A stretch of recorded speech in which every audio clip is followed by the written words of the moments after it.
Hello.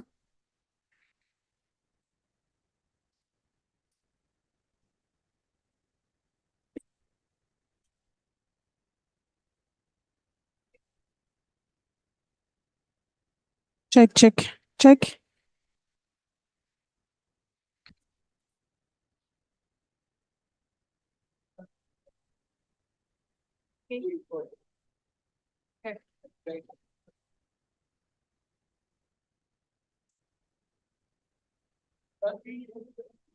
Check, check.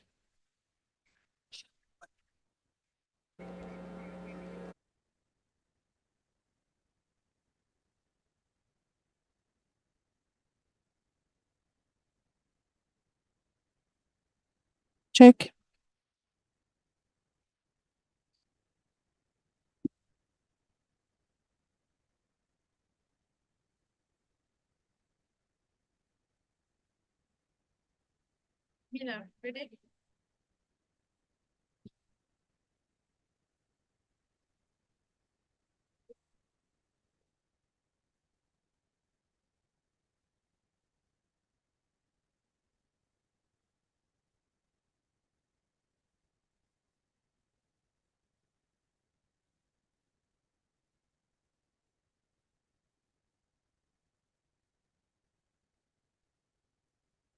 Do you suggest to wait 5 more minutes to get more, or should we start?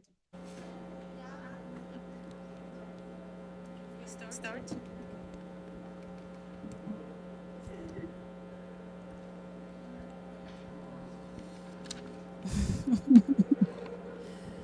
Okay, we start now.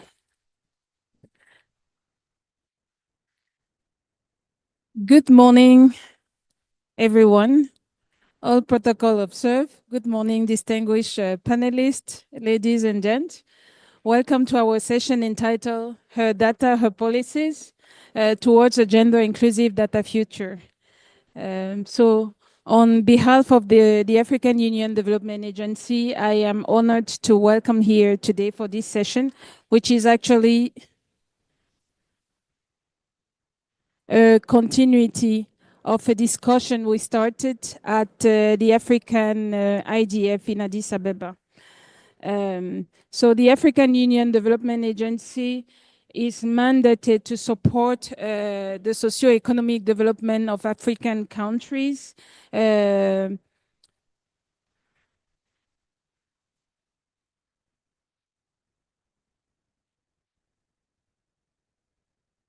and part of it is this year we have been working on supporting the domestication of the AU data policy framework, because we do support the implementation of policies and strategies defined at the African Union level. So we are committed to supporting the implementation, as we just said, of the African Union data policy framework that was adopted in 2022. We are working to help the member state to develop robust national strategies and national data policies and build capacity in general within data governance and specifically with the data protection authorities.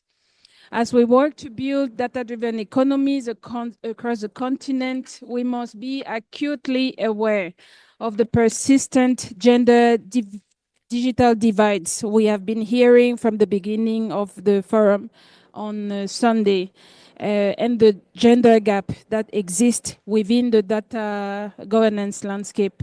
So these gaps may pose a significant barrier to what we are trying to achieve, to the full participation of African women and marginalized groups in the digital economy. So this session will explore the importance of a gendered approach to data and digital environments. We must ensure that the unique needs of women, girls, and marginalized communities are recognized and met. This requires the intentional application of a gender lens in the implementation of the AU data policy framework and the development of national data strategies and policies. So we have with us this morning a distinguished panel on site and online that I who will be sharing with us their expertise and insight on this crucial topic. So my name is Christelle Nana. I work for the African Union Development Agency. I'm a senior policy analyst, and I also lead the digitalization unit. So with me here this morning, we have online Mrs. Suzanne L. Akabawi, who's the ICT advisor, the advisor of the ICT minister in Egypt. Welcome, Suzanne, if you're online, if you can hear. Yes, I can hear you. Thank you so much. We also have Mr. Victor Asila online, who's a data manager at Safaricom. Welcome, me. Thank you and good morning.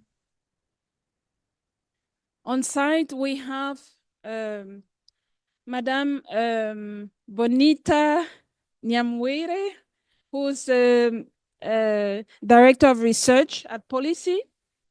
We do have Madame Emila Gandhi, who's Global Head of Stakeholder Engagement Policy Development at Meta. And to close the loop, we have Mr. Osei Kagia, who's IGF youth representative. So welcome to all of you. I think we'll start the discussion straight. I would like you, starting with the speakers online, to introduce yourself, share with us in 2 minutes briefly what you do that is relevant to our topic today. Starting with Mrs. Suzanne El Akabawi. Thank you. Thank you. Good morning, esteemed panelists.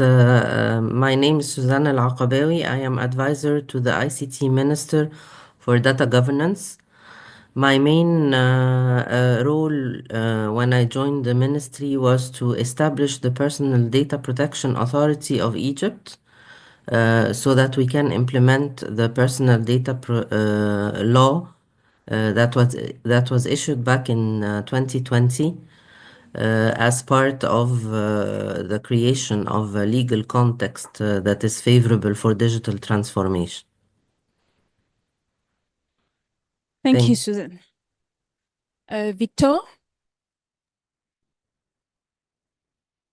Thank you. Good morning. My name is Victor Asila. I work for Safaricom, a telecommunications company in Kenya, as a lead data scientist. So on a day-to-day basis, my work is to lead a team that builds data products using scientific methods that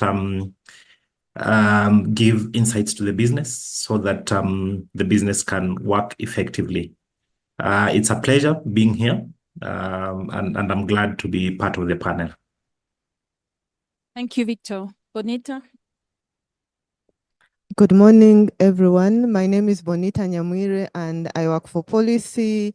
Policy is based in Kampala in Uganda, and at Policy, we work at the intersection of data, design, and technology to ensure that experiences, needs of women are amplified in tech and data and digital technology overall on the African continent. Thank you.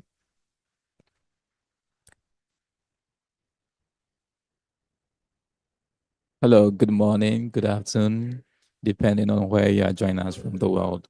My name is Osei Keja from Ghana. I'm a public interest technologist working at the intersection of society and technology. And I'm also here as an African Youth rep on this panel. The topic is very nuanced one, and youth being the central core of this conversation, or say forming or using the internet. We hope to be part of the discussion where we get to contribute. Excited to be here and hope to learn more. Thank you very much. Thank you so much, everyone. My name is Emila Gandhi, and good morning to you all.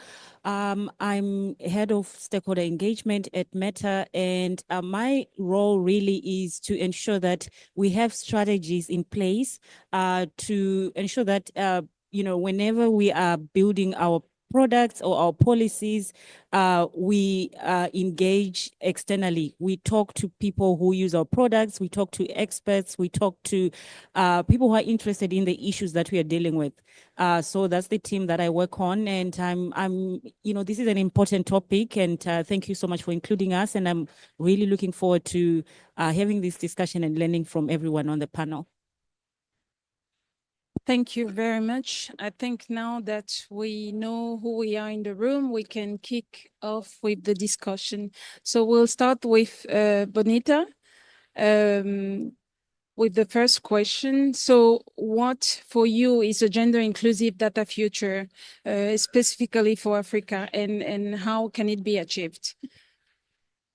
Thank you so much, Christelle. So a gender inclusive data is one that is representative of all genders. It also is representative of their intersecting identities. By intersecting identities, I mean like race, ethnicity, their age, educational level, socioeconomic status, geographical location, so that everyone is captured and no one is left behind, because intersection reveals injustices, inequalities, and so on and so forth. Then the other one on gender inclusive data is one that actively identifies biases and then addresses them. There are several biases in data, but also in technology. For instance, there's bias in algorithms. I remember this was talked about on Monday in the plenary session. There's data in bias in data, which can make data skewed or unevenly distributed. So which means that even the outcomes of such data that has bias will also be unevenly distributed. And so this also affects the other processes that come after the data, where such data will be used. For instance, in decision making, it will also be uneven, and so on and so forth. So there's also bias in designing technologies, for instance, bias in the languages, not supporting diverse languages, for instance, dialects on the African continent, which then limits accessibility. Then the other one about a gender inclusive data is one that ensures safety and privacy, generally protecting individuals from harm and exploitation, especially due to data misuse, but also the biases that come from the data. Then the other one is a gender inclusive data should be one that ensures agency and ownership in terms of allowing individuals and communities to have control over their data in a way that they are controlling to how the data is collected, how the data is stored, how the data is used. If there are any changes that need to be made to the data, for instance, they are involved. So generally, like citizens participating in the data, but especially on the gender side and other marginalized communities. And so how can this be achieved? So one is to transform, one is to mainstream gender into national statistics in terms of in planning, in research, because mainstreaming helps to assess gender data collection and identify gaps relating to missing gender-related indicators. So mainstreaming is one one aspect that can be done to achieve a gender inclusive data and gender inclusive data initiatives. Then the other one is transforming data collection processes through capacity building. For instance, in capacity building on designing data collection tools to be able to capture data in all different gender diversities, and then training data collectors and researchers to understand what gender inclusivity is, because not everyone may be aware or have that kind of training. And then again, under transforming data collection and capacity building, there is also equipping researchers and other stakeholders like policymakers and with the skills to identify and mitigate the biases that I already talked about. And then the other one is to involve and engage diverse communities in designing and implementing data initiatives.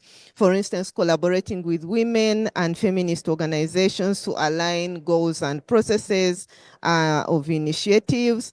And then the other one is to share good practices on collecting and reporting gender data so as to shape the notions and impact of excellence. So this is very good, you know, sharing good practices. What are the different stakeholders doing in terms of gender inclusive data initiatives, so that we all can be able to learn from each other. And then also to connect gender data to gender equality agendas, because gender equality agendas ideally are based on evidence and facts. And the facts come from the data that is collected, whether it is text data, whether it is numbers. So connecting these two, gender data to gender equality agendas, is very important. And then invest in research and innovation, funding interdisciplinary research focused on intersection of gender, data, and technology is also very important. And then also sustaining this funding in terms of upskilling that I already talked about, funding to maintain collaboration, and so on and so forth. Yeah. Yeah. Thank you so much. Maybe I should have interrupted you earlier, because you gave quite a lot of insight towards the answer we were expecting. But it will also be good to give the responsibilities or suggest, as you name.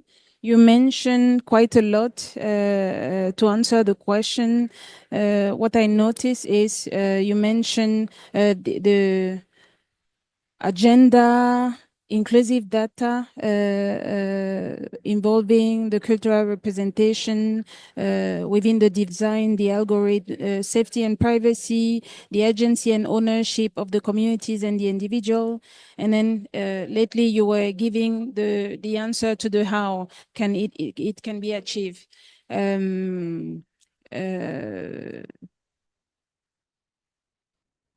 Yeah, mostly about involving the communities to collaborate on the gender inclusive data, good practice sharing, investment into research.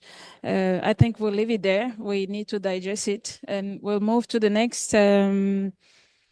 speaker, Mrs. Suzanne El Akabawi. So what are our government, our African government doing currently to ensure that women and marginalized groups have control over their data in a way that respect privacy and agency? Thank you very much for allowing me to have a word about this matter. I think that mainly the work that is being done in African countries revolve around trying to have inclusive policy and regulations. It's important to develop gender inclusive policies and enforce these policies that would expressly address the needs and rights of women and marginalized groups. These policies should include ensuring that data protection laws are inclusive and consider unique vulnerability of these groups. A very important principle in this case is the principle of transparency and accountability, whereby regulations should require companies to be transparent about their data practices and hold them accountable for any issues related to misuse of data. In this case, governments should provide for regular audits and impact assessments to ensure compliance with the privacy standards. Another aspect would be related to the education and digital literacy, in which case providing education and training on digital literacy would empower women and marginalized groups to understand their rights, to practice them, and the implications of data sharing. And this would include teaching them how to protect the personal data and personal information online. Of course, teaching or encouraging women and marginalized groups to pursue education in career in fields like science, technology, engineering, and mathematics. These types of education encourage critical thinking, creativity, and problem-solving skills. So by having more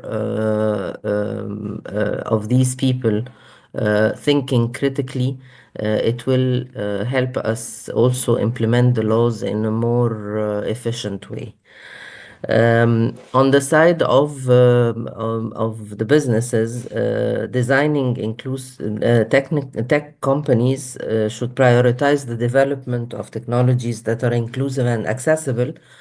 In the case of in order to mitigate the impacts of the digital illiteracy in certain instances, having systems that instate privacy and personal data protection ex ante is important.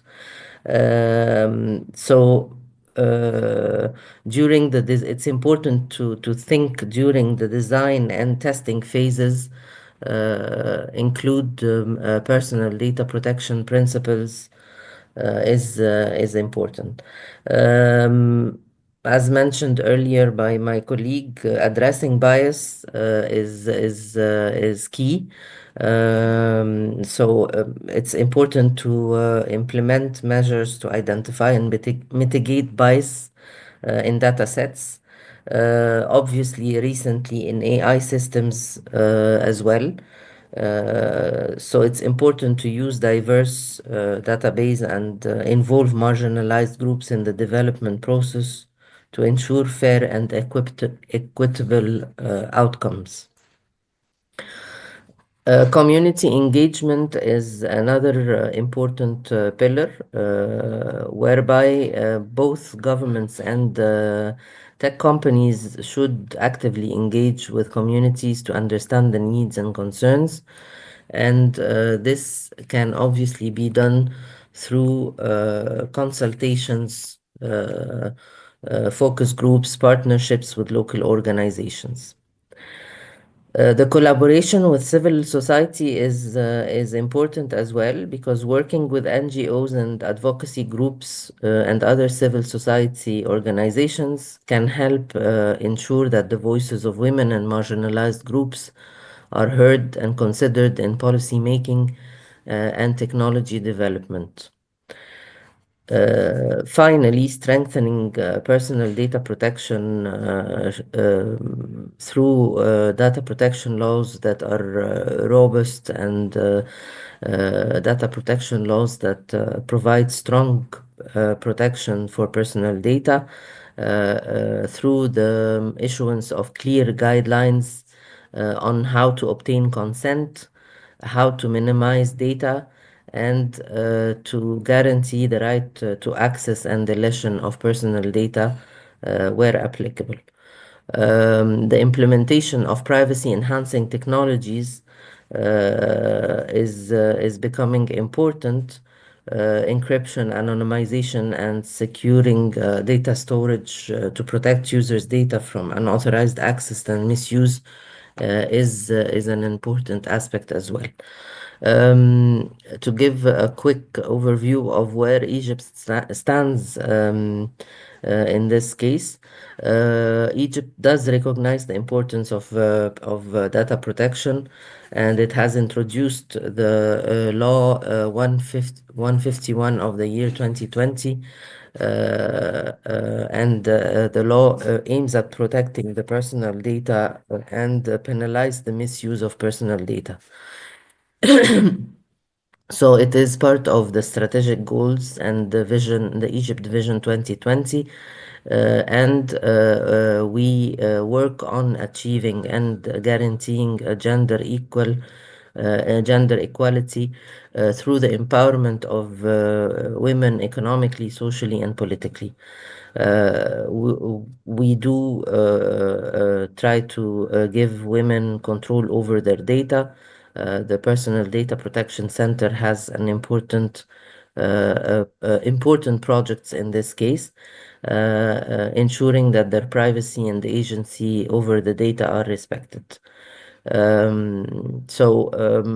Generally speaking, it is important to be to that the visions emphasize the importance of creating inclusive digital societies where all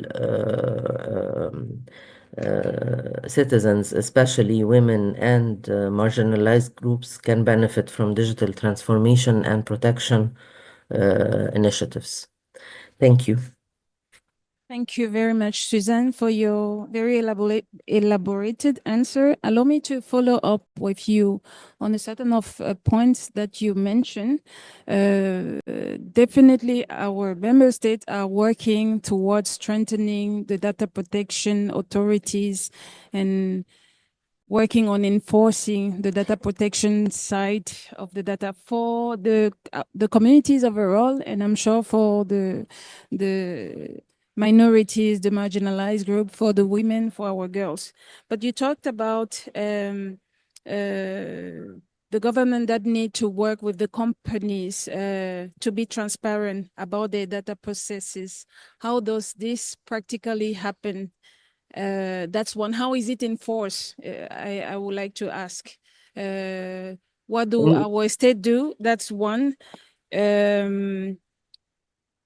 How do we track inclusive technologies? I mean, practically, how does that work at the national level?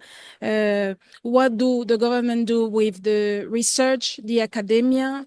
Because you mentioned the data protection authorities, you mentioned the companies, the commercial side of it, you mentioned the civil society, what happened at the academia level, and practically, do the engagement with the communities happen in the countries? How often, how is it further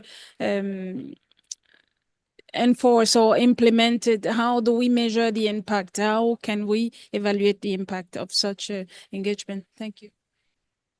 Thank you for your question. That is very interesting. Actually, in Egypt, the Personal Data Protection Law has established the Personal Data Protection Authority, and it has given the authority a certain set of mandates varying from building the capacity of personal data protection officers and personal data protection consultants.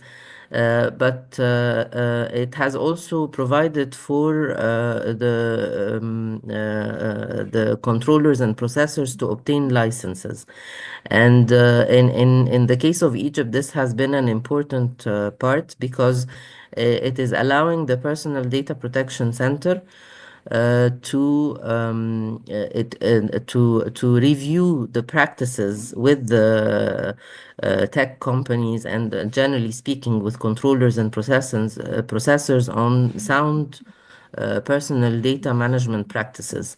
The center instates methodologies on how to handle personal data in a more secure and in a more secure way, and through the licensing process, review the methodologies and the policies and the collection so that we can guarantee that the principles relevant to personal data protection are respected, such as minimization, purpose limitation, etc. So in practice, what happens is that through the review, through the licensing process, granting the license process, we get to review with the various stakeholders their practices relevant to the personal data protection, both from a legal perspective and from a technical perspective. On the other hand, the center has another mandate that is to raise awareness. So we work very closely with the civil society, with the private sector, and we try to raise awareness through various events, and this is another aspect of how we get to include all stakeholders. In the case of issuing policies, guidelines, and up-to-date policies and guidelines with the fast-paced developments in technology, we also get to have public consultation on these guidelines. So it gives us an idea about the interests and how the different stakeholders see the implementation of the law, so that we can implement it in the most efficient ways. Academia is heavily involved, because training data protection officers, who are the ones that need to assist the personal data protection in implementing the law in their respective, be it a controller or a processor, is through the academia and through we are trying to instate to include curricula related to personal data protection in various disciplines through academia as well. So the center has vast mandates, a vast range of mandates that are, if working together and put together, should allow to mitigate the impacts and and have a more inclusive approach in the journey of digital transformation. I Thank hope you very that much. answered your question. Definitely. Thank you very much, Susan. Thank We'll now move to the technology side. We'll look at Victor, who works daily on big data and data science. So generative AI and big data analytics are shaping the future of the information. You do a lot of computation, a lot of analysis. We get insight from that. What opportunities and what risk do these technologies present for gender inclusive data policies, looking specifically at the African context for our women, mothers, ourselves, our girls, and then the marginalized group? Right, thank you. So there are numerous opportunities. Victor, maybe before you start, Yeah. I would like you to think of if my grandmother was in the room and you Yeah. were to explain that to her, so we can all understand. I will try to be as basic as possible. Yeah, so having said that, I think it will be imperative that I try to kind of define what generative AI and big data analytics means for a basic person. So I would start with big data. I would start with big data. So we generally describe big data using what we famously call the 3 V's. So we describe it using the volume. That is the amount of data we generate per unit time. We also define it by a second V, which we call veracity. So how much, how frequent do we generate this data per unit of time? Then thirdly, we define it in terms of variety. So what different pieces of data do we generate, within a specific unit of time?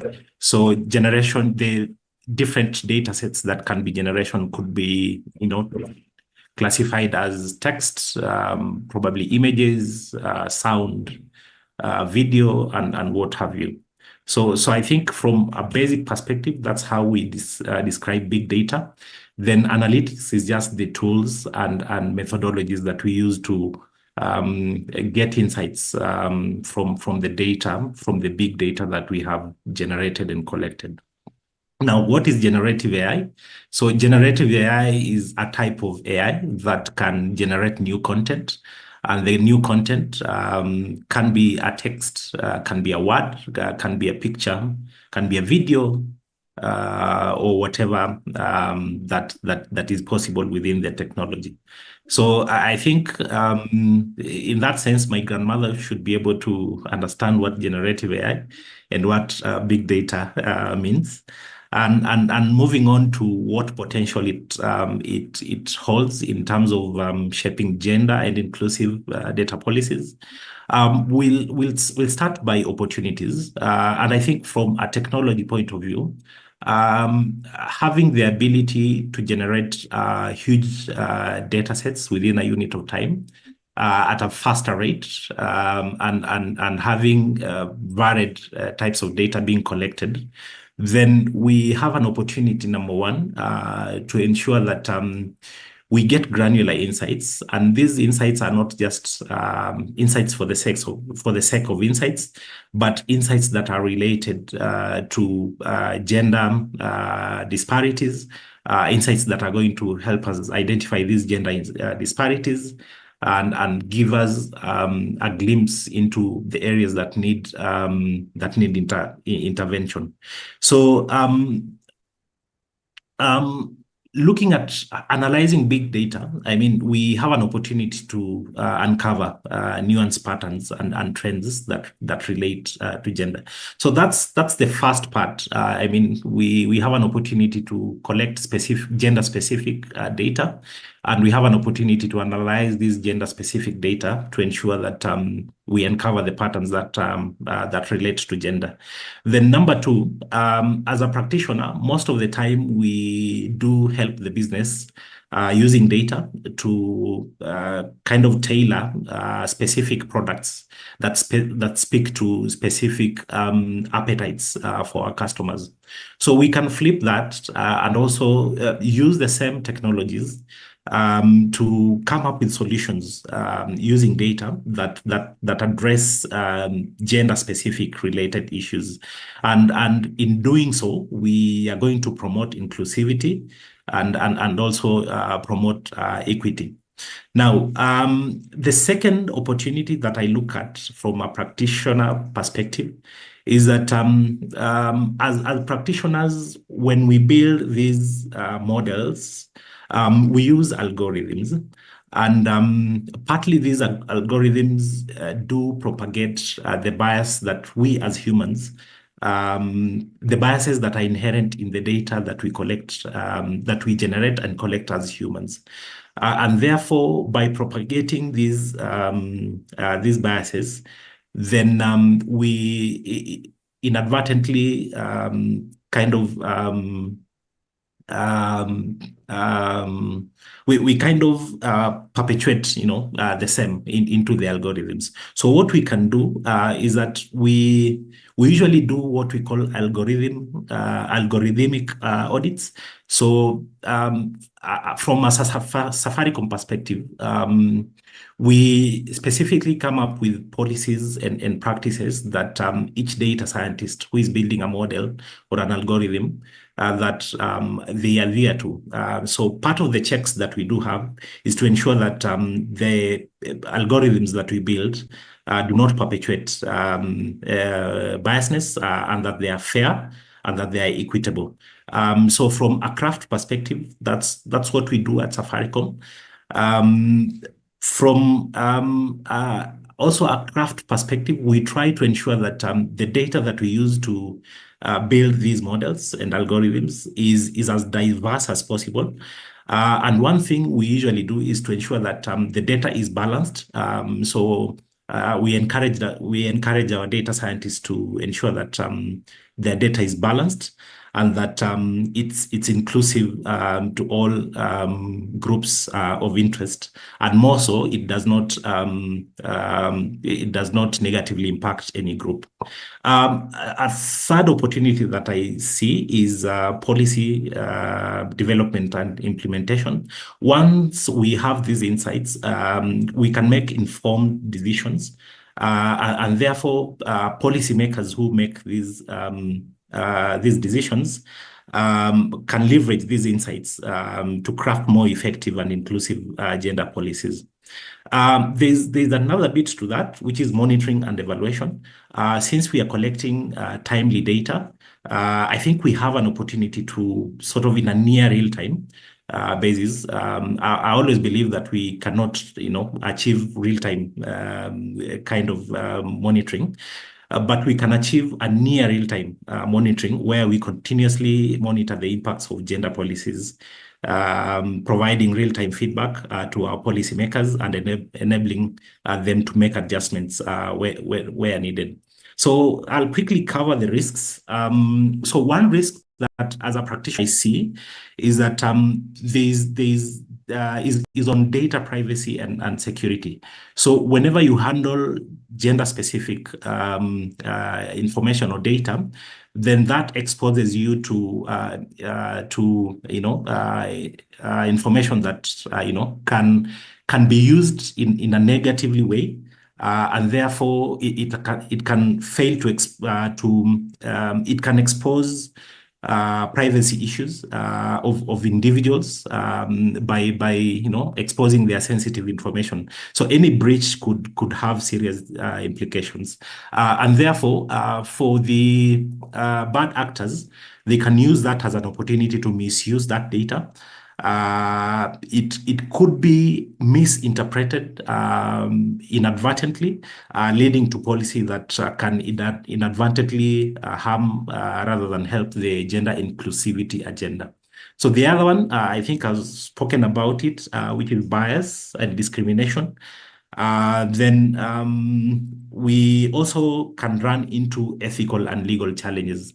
I've heard of cases where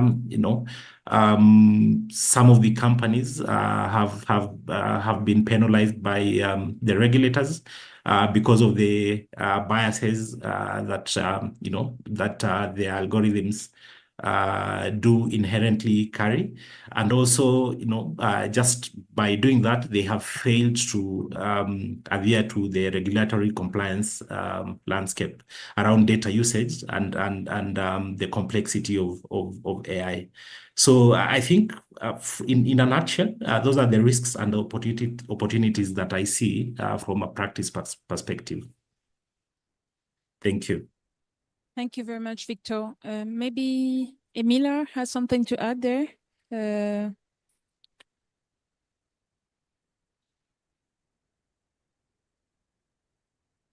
Thank you so much. Adding to what he just said, or in general? In general, yeah, to what he said. Yeah, definitely. Thank you so much, Victor. I was writing notes. I know you asked, how to describe this for like our grandparents, but I was writing notes as well as he was talking because we all benefited from that. I will, I think just beyond just adding to what he said, I think obviously it's important to look at inclusion for products, to look at inclusivity by design and not just think about it as an afterthought.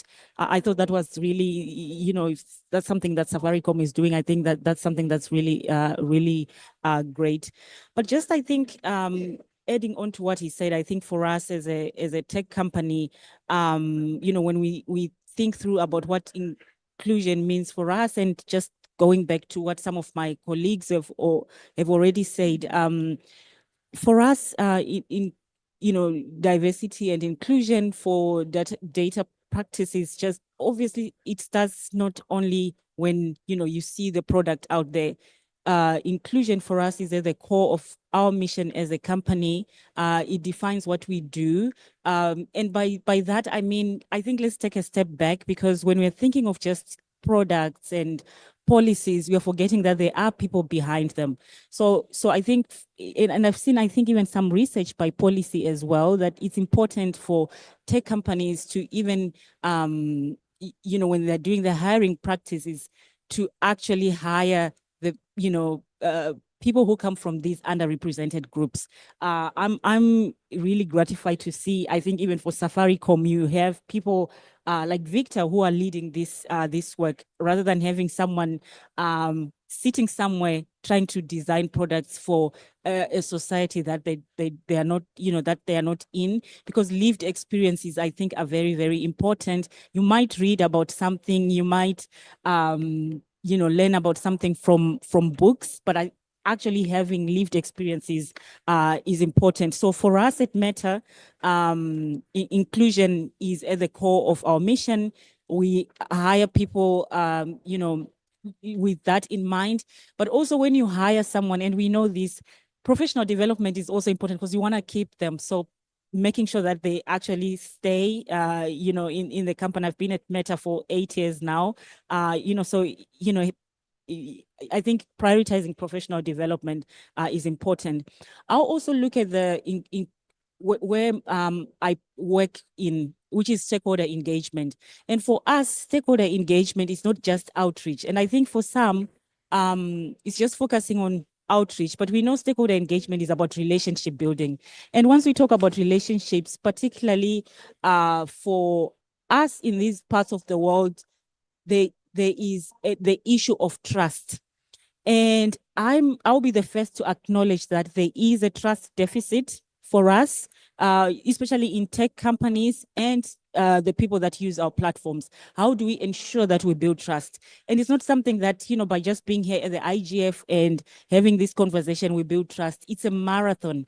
It's not something that you just, build trust. One thing Madam Susan mentioned is that it's important for tech companies and we do this as well, where there is a trust deficit, working with local partners to ensure that they are an intermediary for us. We have a trusted partner program. I'm sure for some of them you have heard about that, where we have 400 organizations globally that we work with, and we'll be here if you're part of that program to hear from you as well. But our inclusive stakeholder engagement strategy is anchored on 3 things. One is expertise. And by expertise, I know in this room we have some people who have PhDs. But for us, expertise, we're also looking at lived experience as a form of expertise. And I think that broadens the people that we talk to. I'm happy to see someone from the youth group, and I was saying to him, what's the limit of youth groups, because we know for in some regions it's as high as you can be. So expertise is one pillar that we look at. We also look at transparency. So when we are identifying the stakeholders that we are going to talk to about our policy development or product development, we go beyond when we're identifying, we go beyond geographical diversity, we go beyond gender diversity or even language, but or expertise, but we really look at it from a comprehensive from a comprehensive perspective.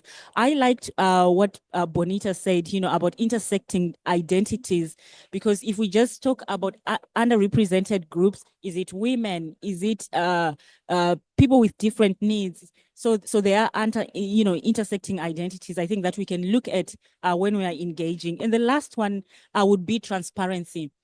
It's not, we can do all these things, look at people with lived experiences, people who have the expertise. We can be as inclusive as we think we want to be. But if we are not transparent about the work that we are doing, and we are not talking about it and, responding to the questions that we receive, and sharing as much information and the decisions that we are making, and sharing information about who we are engaging, why are we engaging with them, what have we gathered from them, then it's a fruitless exercise. So being transparent about all these things, I think, would be important. And I think I'll just end there. And let me know if there's anything else. I know it was just supposed. Do you have anything to add? And I've added a whole. We'll come back to you. Thank you very much, Emila. So now we'll turn to the young man in the room, representing the youth voice. So, Jose, how do you think young people in our society can play a role in shaping a more inclusive data governance ecosystem? Where do we start? Can you share any initiative where you guys have voices and it has successfully influenced policymaker in the data governance landscape? Thank you very much. A lot has been said. Whilst my able panelists were presenting, I picked some words: representative, inclusive, transparent, lived experience, not just outreach, expertise. I think we need to start from the conception space of policies, then we talk about the implementation. And also one word you use, afterthought. Oftentimes, most young people are seen as afterthoughts in these stakeholder engagements or say formulation of policies. We are just like the props to the occasion when everything has been done. Hey, young people, come. And we just add them out. But I'm very, very happy in this discussion, we have a young person on board. And throughout the whole process, the designing of frameworks, data frameworks, you voice are not being. I made this comment whilst I think on this same topic in Ethiopia. Honorable Stanley Olajide mentioned that there was a youth forum, and one young person made a comment which changed the entire perspective of parliamentarians. Young people, especially in West Africa and also Africa, I co-lead with Mariam as coordinator for West African Youth IGF and also the Ghana IGF. We've been doing amazing things so Ghana IGF, we did a virtual hackathon, tech hackathon this year, and there were so many ideas which were churned out.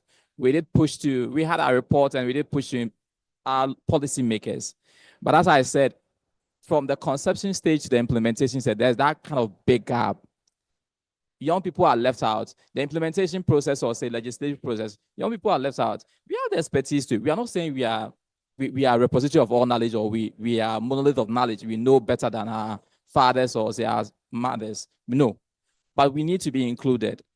There's that big gap there from the conception stage that we've not heard anything. So the West Africa Youth IGF, we had good engagement with our parliamentarians. There were outcomes, but we don't know the end game of it. We've not been included in the whole process at the end of it. So the young people have been doing African Youth IGF. We came here last time in Ethiopia. We've done incredibly well. We've had our outcomes, but we don't know. We just, okay, go. That's it. Young people have been at the core front of advocacy, awareness, and also mobilization. We've been effective mobilizers. So Safaricom, Meta, AU, NEPAD, GIZ, doing amazing works. But I think we can be great conveyor belts in speaking to people with lived experiences, bringing people with lived experience on board, conveying the message out there, being part of the implementation process. I hope I effectively answered your question. I'm following up. So I understood that you have been voicing, you have been doing great things, and there have not been any positive outcome from your engagement or your handovers, which means there is no successful example of what you have worked on that has influenced the policymaker. Is it correct? On the granular level, or say on personal level, I personally may have worked on projects which have influenced things, but as a collective, it's firefighting. It's very hard. It's like you are shouting, and across the continent, Africa, a lot of young people feel dejected, unheard. It's like they are screaming, but they are not heard of because they keep shouting the same things. But on a personal level, on a granular level, people may have, or I may have some experiences. Yeah. Okay.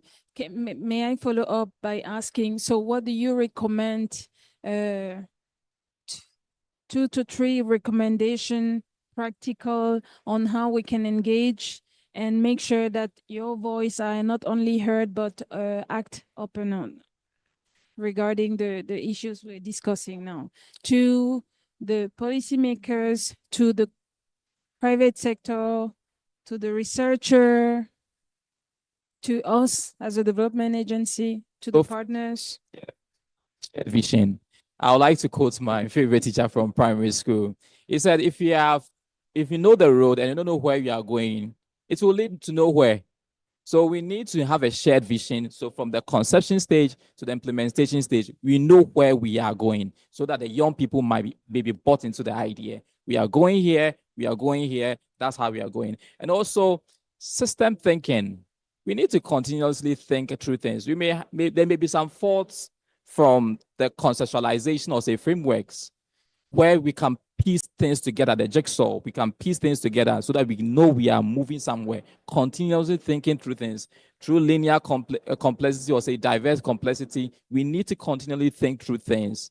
And also continuous learning, whether on the side or say our policymakers or say big tech, all stakeholders, must be that continuous learning that leads to personal mastery, the expertise, continuously learning through things, learning also learning, benchmarking from other experiences, where we need to robustly think through the framework, where we need to learn from other people to benchmark appropriately. So this is my answer to you. Thank you very much. Thank you, Jose. So I would like to come back to Emila before we open the floor for the first break to the participant. We heard you when you were complimenting Victor's answer about how you consider the inclusivity at Meta, how you're doing that. I would like to add, how is it tailored to the different context, the inclusivity that you incorporate into your processes from the beginning, looking at different perspectives?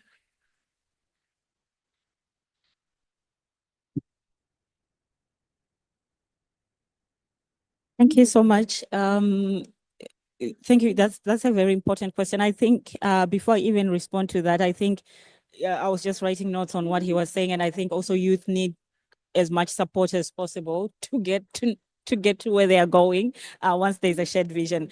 In terms of contextualizing our approaches, here's what we do, and it really depends on each context.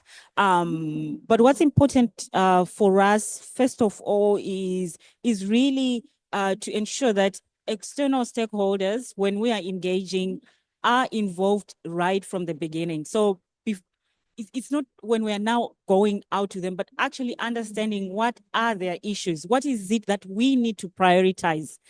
We have the products, we have the, Facebook, Instagram, all these platforms. But what are some of the issues that you are facing in terms of, our community standards? Yeah. So what are those issues? So understanding that and bringing it internally to ensure that we,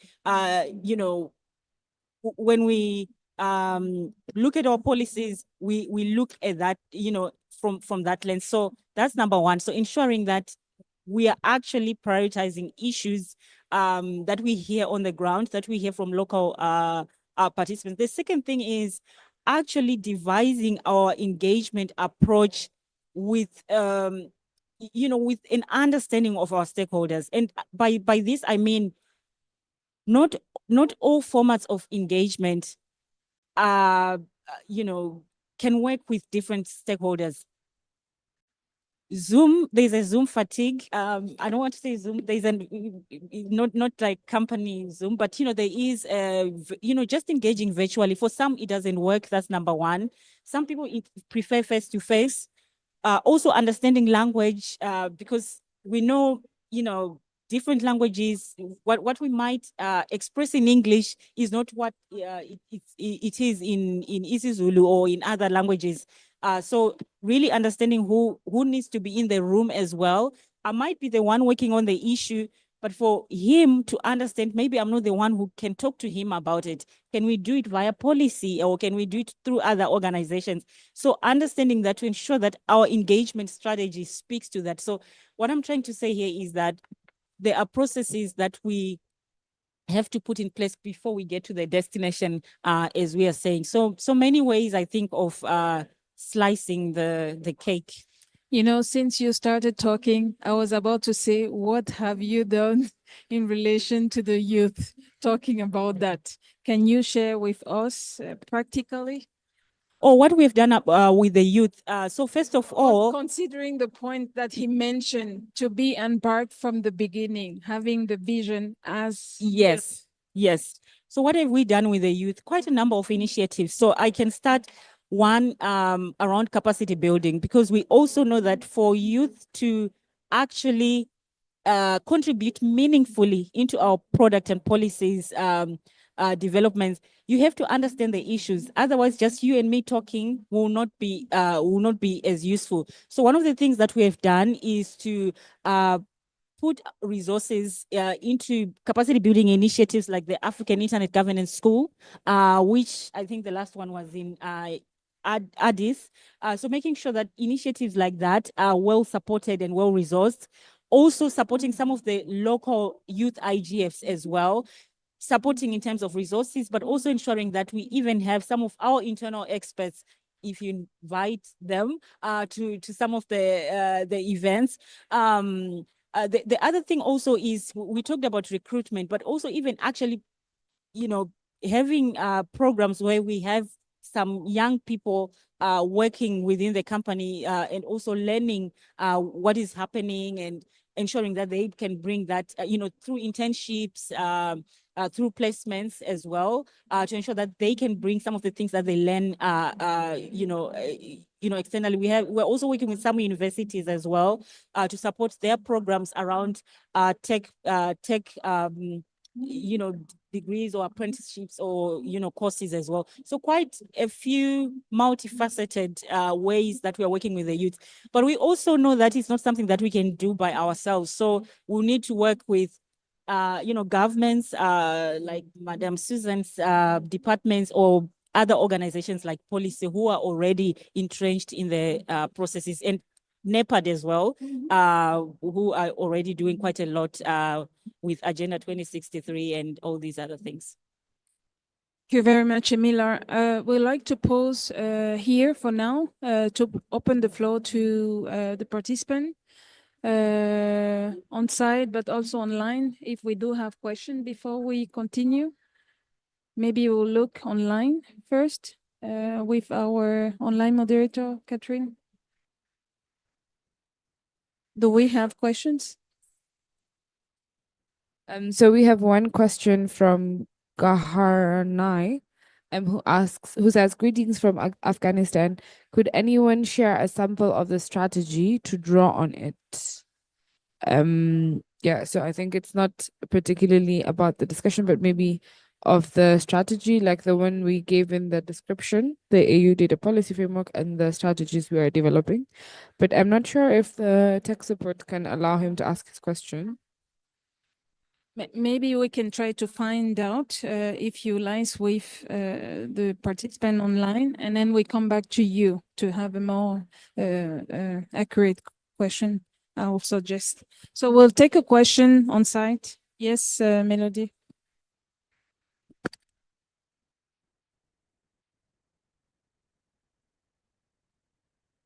Thank you. So mine is more of a contribution. I think one of the issues you raised was we want something more practical. And if you are to explain to your grandmother, they understand. And I think when we are talking about community engagement and capacity building, can you hear me? I'm going to give an example. I don't work for Meta, but I'll give an example of WhatsApp, for example. My family lives in rural Zimbabwe, so there is no any form of entertainment at all. So imagine you've been working in the fields the whole day, you come home, there is no entertainment. But recently, when I was talking to my mother, she was telling me that there is a WhatsApp group she joined.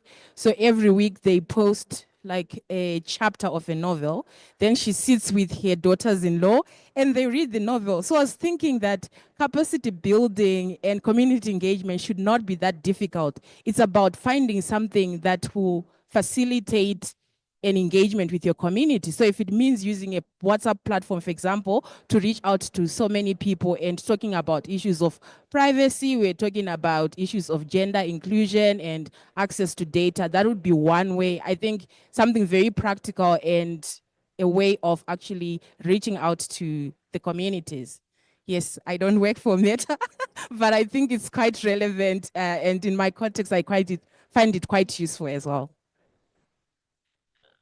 I thank you very much, Melody, for your contribution. Once more, I think it highlights the need to collaborate, because you were talking about the WhatsApp group, but this has to be initiated maybe by the local community group, the NGO on the ground, who will be who will have to work maybe with people like us, or with the you know the so much.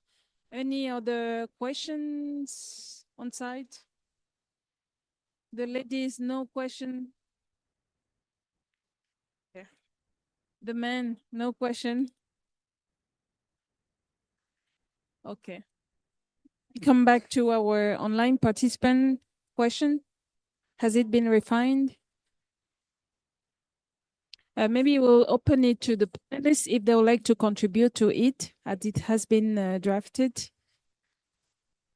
Pete? Greetings from Afghanistan.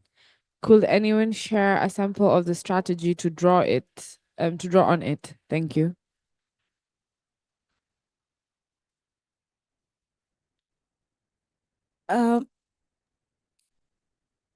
Is it an engagement strategy or I'll suggest to answer as you understand it, because it's quite vague. So okay. I will respond to and also just drawing up, I think, from what Melody just said. I think to draw up a strategy, you have to understand. I think you have to have a clearer picture of what success looks like. Like, what is it that you want to do? And then you start sort of working backwards. And the second thing is to know that a strategy is not something that, in my opinion, that you finalize and then you say, now let me go out there and do what I've laid out, because you might have a strategy, but you need to fine tune it as you go. Because, and I'll give you an example where sometimes we're working on a policy at Meta, and like a few weeks ago, we were working on something around eating disorders, and you think, oh, let's talk to medical professionals who deal with this issue, or psychologists. But then you realize actually you need to talk to young people who might be affected by this, or creators who are creating content around, having a certain body type and having a certain body image and all that. So once you do that, once you maybe talk to a few people, you come back to say, you know what, actually I need to re-look at my strategy. So I think, just to answer to him, a strategy, of course, you might have the frame. Who is it that you want to talk to? So the identification, first of all, understanding the problem, identifying who it is that you want to talk to, maybe lay out the different formats of the engagements. Is it going to be in person? Are you going to do virtual engagements? What resources do you need? Do you need, like, what budget do you need? Or do you not need a budget? The people that you're talking to, are they willing to talk to you? Are they able to talk to you? Or are they willing but unable because maybe they don't have airtime to talk to you? So I think there are quite a few things that you might look at. And the last thing I think that you mentioned is impact measurement and looking at how do you measure the results of your engagement. Thank you very much, Emila. We will resume with the questions. Do you? Oh, sorry.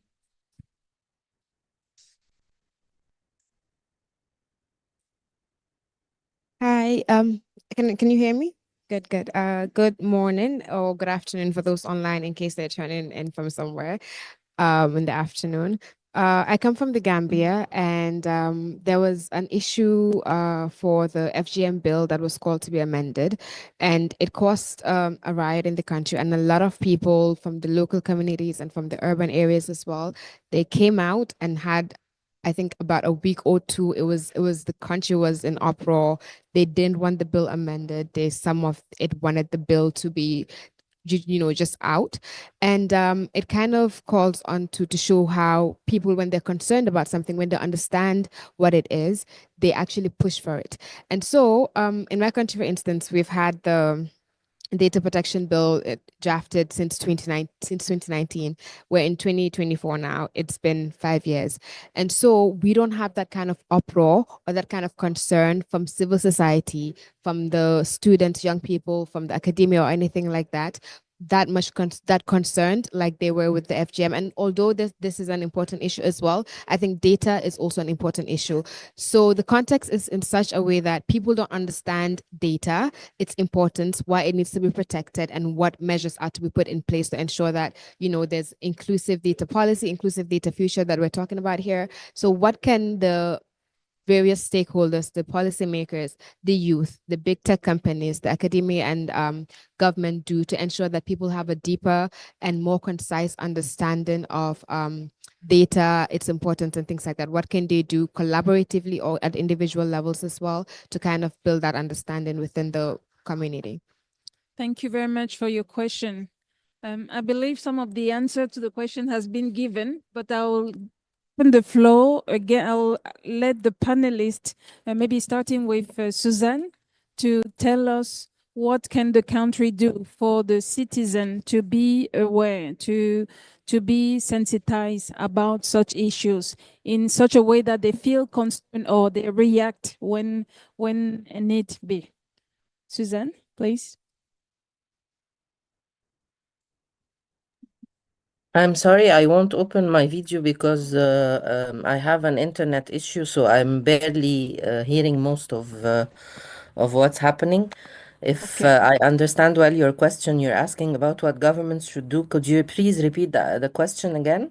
Yeah, so the participants said it's challenging for the population to react to some issues if they are not aware of the subject, if they don't know what's going on.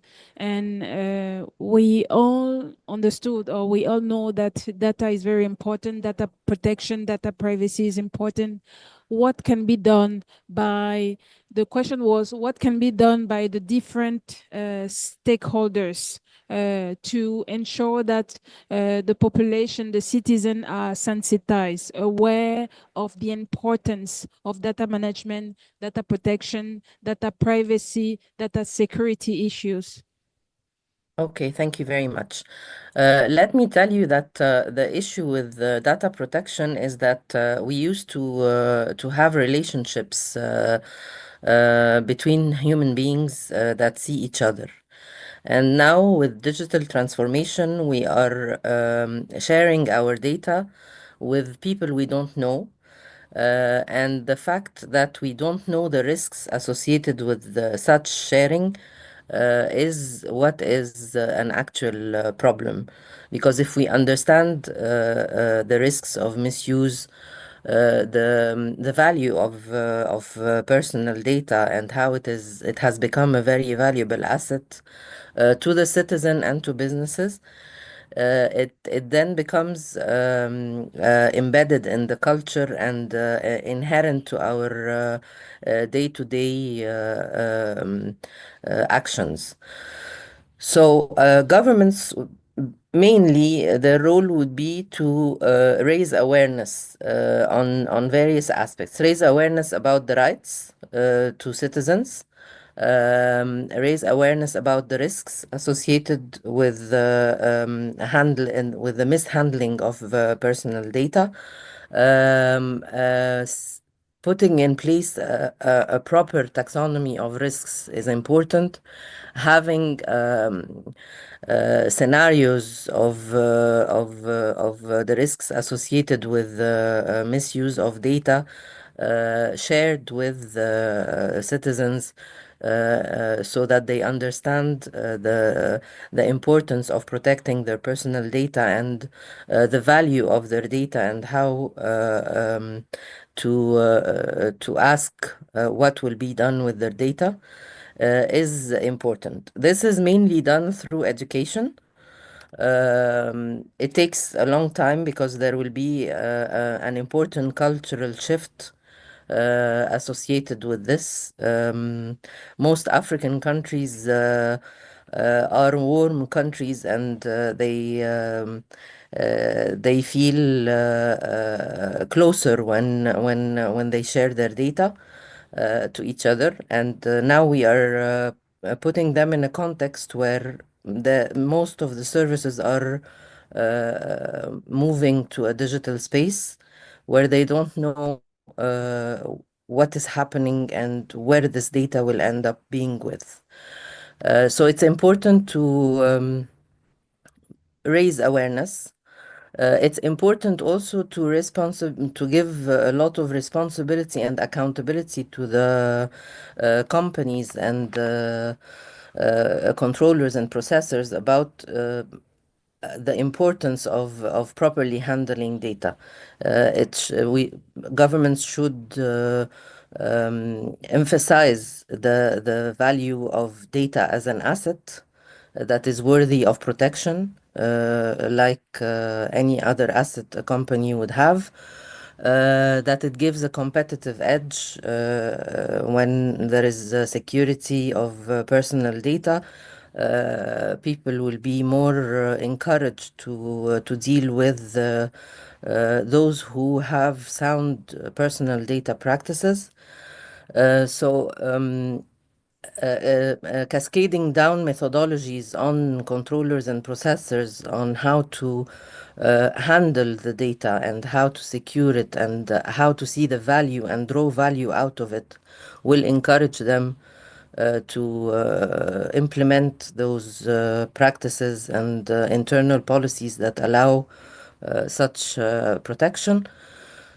And in parallel, of course, raising awareness, including in curricula for school students, university students, the importance of personal data and personal data protection. This is also a multi-stakeholder approach, and the involvement of all stakeholders, including youth, is very important. In Egypt, we work a lot with the Ministry of Youth in trying to find solutions so that they are interested in reading privacy policies, in understanding their rights. So it's important that governments work on various pillars to achieve the target and purpose of raising awareness about the risks, about the opportunities, and the value of data. Thank you very much, Susan. Thank you. Do any of the panelists would like to add to the response? Yes. Yes. Thank you. Yep. Thank you. I would like to add on what Susan was explaining. So raising awareness on risks, benefits, but also government needs to maintain transparency throughout the whole process, maintaining. So because most of the time you find that citizens lack information, or some information is withheld for reasons also that we do not know. So transparency is very key. Then the other one is collaboration. As government is raising awareness, they need to collaborate with other stakeholders. There is academia, there are civil society organizations that work with citizens a lot. So this collaboration is very important. They can go where, into raising awareness together with government. Where government cannot reach, civil society will reach, academia will reach. Then the other one is also, as they do awareness raising, it should be done on platforms and channels that can reach all the citizens, because, for instance, if I'll give an example of what government in Uganda did when they were introducing the digital ID. We didn't know much about the digital ID, but we just had, oh, you need to go and register. You need a national ID for you to be able to access services, but we're not told what are the benefits, what are the risks, what do we need to register? And many people misinterpreted, because it is an exercise that came at a time when we're nearing elections. And again, they are going to do the same thing. They are going to renew our national IDs when we are nearing elections in 2016, and nothing is being done, just like the other time. So explaining to the citizens, why are we doing this? So that time, all of us misunderstood the exercise to like wanting to track the voters within the country, and because of multi-party politics, so people said, I am not registering. Others gave wrong information, and now people are suffering because of the wrong information they gave during the national ID registration exercise. So the transparency is key, involving other stakeholders, but also the different channels, because if you use a radio and then there's my mother in the village who doesn't have a radio, or if you use trucks which are going around the city with megaphones, what about those people who are deep down in the village? How will they get the information? So, and that's what I can add on that. Thanks. Thank you very much, Bonita. We know transparency, collaboration with the different stakeholders, and making sure that the channels and the platform used can reach all the citizens. Anything else to add? Quick one. I think the topic is very, very interesting. Her data, her policies towards a gender-inclusive data future. I sit here as a man, and I would like to tell all the men here that we are in the position of privilege. In the society we live is deeply patriarchal, and we should not be very dismissive in terms of the position we do find ourselves in our offices. When these policies are brought to us, we should not be dismissive of what we are talking about. I think that part is often neglected because of how gender and societal norms are. That's what I would say. Thank you very much. Yes, please, sir. May I as well suggest that you present yourself before you ask the question so we know? Could you please present yourself briefly and then you ask the question? Thank you. Okay, I'll be very quick. I hope I'm audible. Yes, good morning, everyone. My name is Chris Odu from Nigeria. It's a very good thing I'm actually in this space, listening to all what we've been saying and the conversations. And I think I'm here to learn, and I want to know. We've been talking about these data policies and the rest. And I think over time, what I found out is we're not lacking policies. In fact, we have a good repository of policies, but we always have issues. And I'm speaking from my own primary constituency, which is Africa. We do have issues when it comes to this implementation. Are there actually mechanisms that we can start using to actually improve how we implement these policies? Because you come up with a good policy, yes, you want to include women and all of that and everything, but 2 years, 3 years down the line, it's the same result. So we're still repeating the same thing, going around the same cycle. It's just something we can start doing to improve how we implement these policies. That's one. The second one, which I have an issue is data interoperability within Africa. How are we sharing data? How secure is it? Can we even share data amongst ourselves within the African continent? It's an issue which I think I want to learn. I want to know more. How can you help with this so that I can take something back home? Thank you. Thank you very much for your question. We'll take the second one and then we'll quickly have an attempt to answer them. Okay, good morning to all and good day everywhere you are. And my name is Peter King and I am from Liberia. I represent the Liberia Internet Governance Forum. And my question goes to the Meta lady. Please, as I heard you talk about trust partnership program, inclusive stakeholder strategy. My issue goes to the idea what Meta as one of the global brand in terms of data as data, the data you have at your disposal. What measure or what not just because I want to also commend you for programs that you've sponsored or supported like the Africa School of Internet Governance. Beyond that, what program or what project do you have in mind in terms of sustainability that look at the issue of protecting policy for underrepresented groups and underserved countries? For me, I speak also for the region in the MRU, that is Liberia, Sierra Leone, Guinea, and Ivory Coast. We do not see program that affects your users in terms of data, because if you look at it, there are so many things that people need to be capacitated towards it. And when you talk about gender inclusive data future, how is the future protected when a lot of content that make you get the money and from the people who are not even seen by you? That is my issue. Thank you so much. Thank you very much for your questions. So we will have an attempt to answer to all of them before we get kicked out of the room. Yeah, we have exactly 5 minutes to finish the session.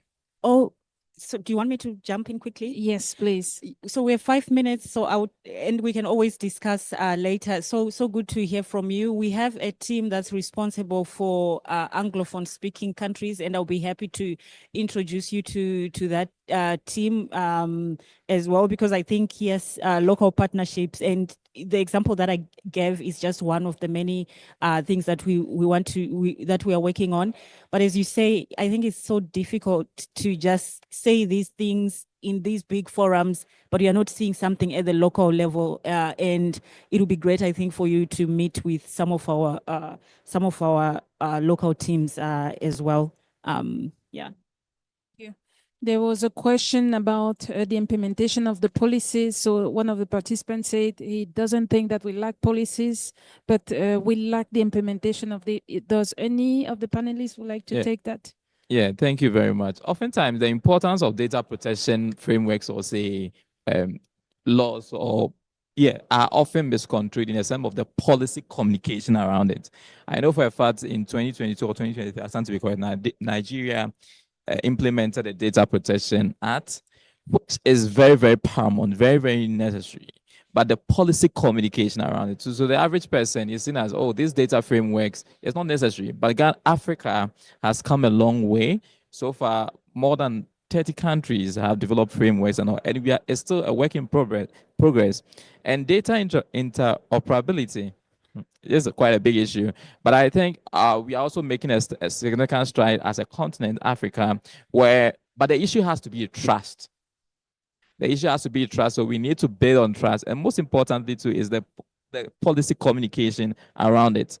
How do governments buy into the trust? How we can exchange data and all that. But still, I think we are getting somewhere compared to say 5 years ago. Thank you very much. Thank you, Ose, for your answer. Any other view to complement? To add on what Ose has said, I think the AU is doing a great job on getting the different African countries to comply on data protection, on privacy, and all these other issues. So, and even GIZ is also doing a great job supporting the AU in all these aspects. So, like Osei has said, there are baby steps that we are taking, but we have moved and we are somewhere and we are continuing to move. Maybe by the end of some 10, 20 years will be somewhere. So, but we are, and also African countries are taking into consideration benchmarking and learning from each other. Yeah, so Rwanda is doing well. Different countries are learning from it, and also the others, yeah. Thank you very much.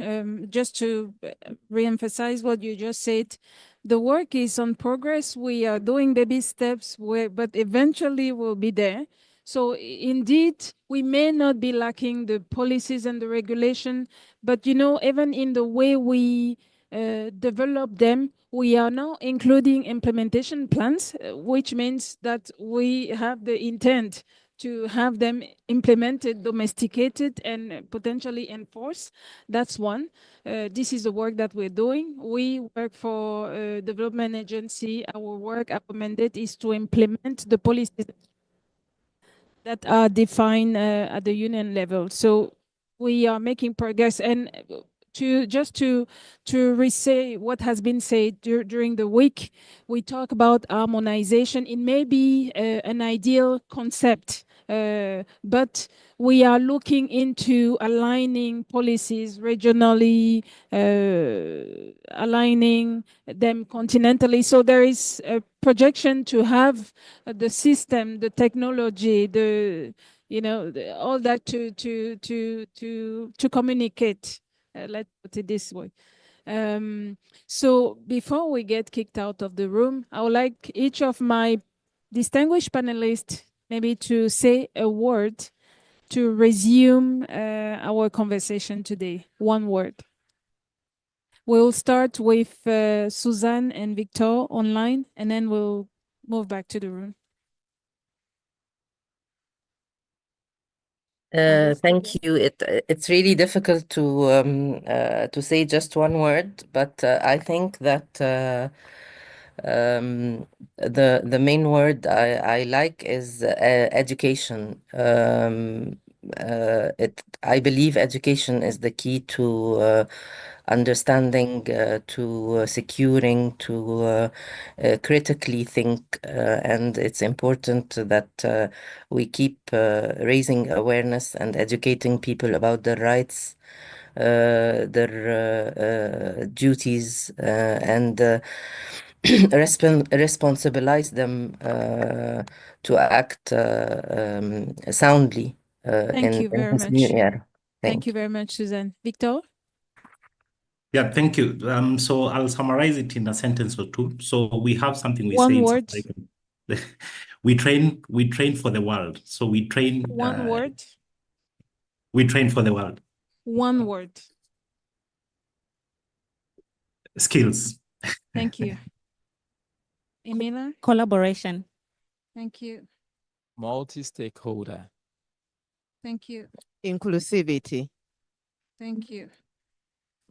Thank you very much for today. Thank you to our distinguished panelists. Thank you for taking the time to be with us for the conversation we had on the subject, on the topic. This is also how we raise awareness. We talk about that, we discuss that, we say sometimes things that we have heard 1,000 times, but in French we say la répétition est la mère de la science. So repetition is the mother of the I would like as well to thank all my participants on site. Thank you for your attention and for your participation to the conversation. Have a good day.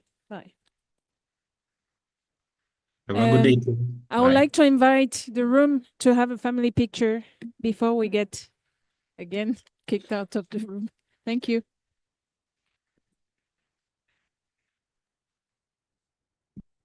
Thank you.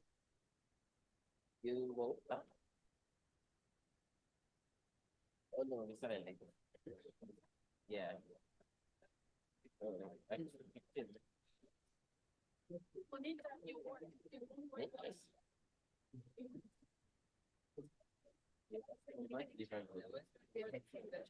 Yes.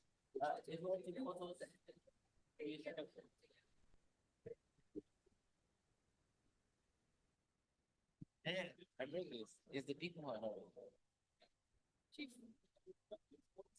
Okay, it's personal. Let's go and map this part. It's okay. Come on. Yeah, yeah. It's close.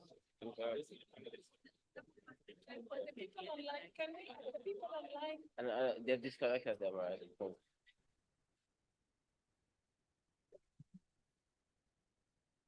Hey. Maybe say cheese. Yeah, I said say cheese.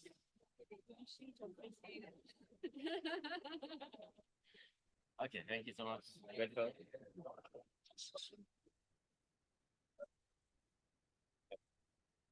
Kuku.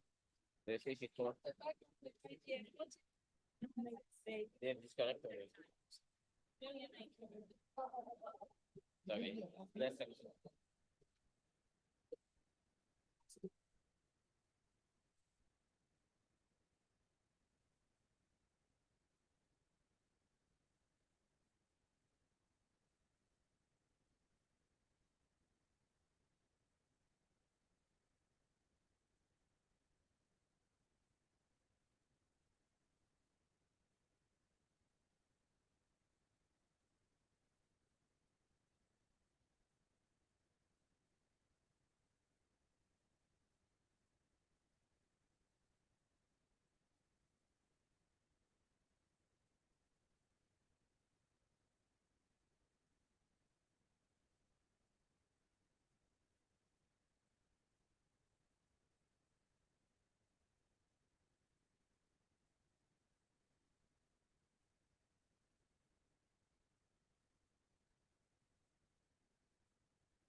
Now you can hear me?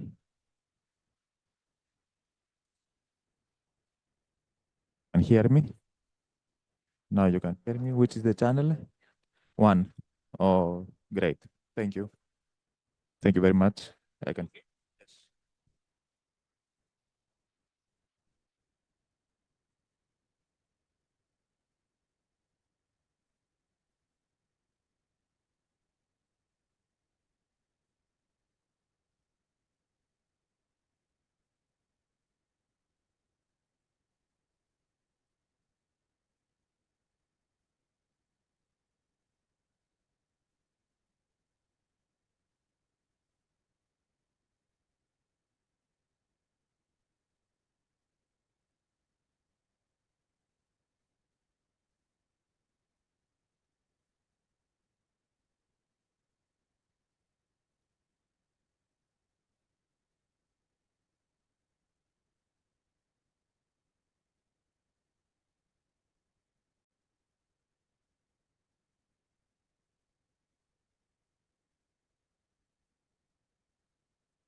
One second, can I touch it? Yes, touch everything. You can put it here if you want.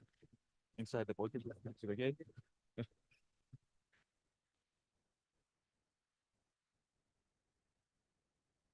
And I can hear from this, yes?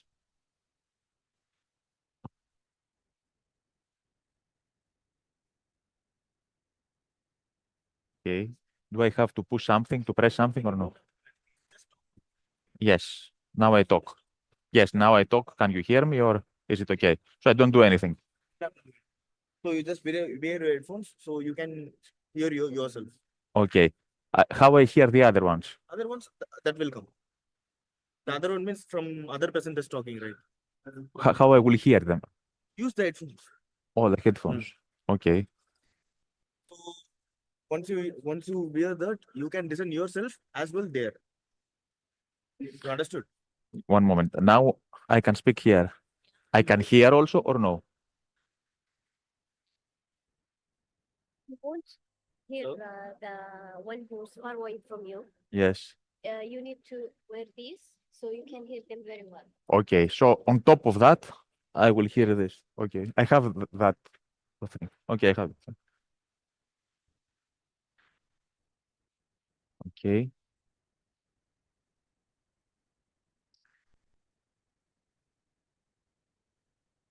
Abdurrahman, start record, please. Start record, please, Abdurrahman. Test. Okay. Test. You can hear me now? Check. Yes, you can hear me. Hear me?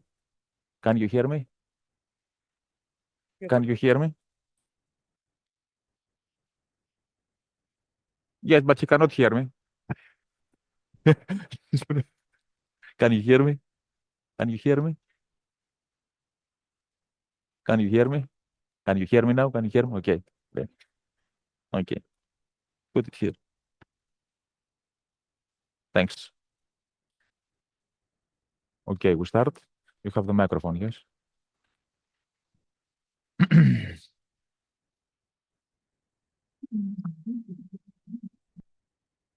Start. Okay. Okay. We start. I welcome you to IGF session entitled Improving Local Online Service Delivery in a Global World. My name is Dimitris Aradis, Senior Research Analyst in UNU Operating Unit on Policy-Driven Electronic MRIs in Portugal, together with Angelica Nzunde and Denis Suzar from United Nations Economic and we will moderate this session. I would like to welcome our 8 distinguished speakers in the panel. And before starting the session, I would like to make a brief reference of the session structure and describe its sections. Firstly, I invite online participants to submit their comments and questions in the Q&A section of the online section. With the help of Angelica, we will gather all of them. We'll do our best to transfer them to our panelists. Of course, participants in the room can set questions orally. Online participants have the possibility to also make if they request it. So let's go quickly in session. The first part, the first section, is entitled Opportunities and Challenges in Applying LOSI. In this section, panelists will identify benefits of applying LOSI in their countries. They can suggest possible use of LOSI application results and ways of using them in policy making. They can mention examples from their own experience. They will suggest ways to engage policymakers and local researchers in LOSI network activities, and they may identify challenges of applying LOSI and possible ways of facing them. And they will suggest, hopefully, ways of improving LOSI methodology and expanding LOSI network. After that, we will have a Q&A section. Then Angelica will briefly present e-government LOSI toolkit. She will explain this toolkit that is created from UNDES and UNUI Gov in order to support LOSI application. section is locally government, present and future. So panelists will present the existing needs of citizens and cities in their countries. They will describe ways, for example, applications, technologies, innovations of facing these needs in local government level. They will also suggest future trends in local government coming from their countries. And also, they may suggest ways that we can assess local government development and challenges and ways of facing these assessment methods and possible ways of collaboration and funding sources, which are problems that we face currently. Okay.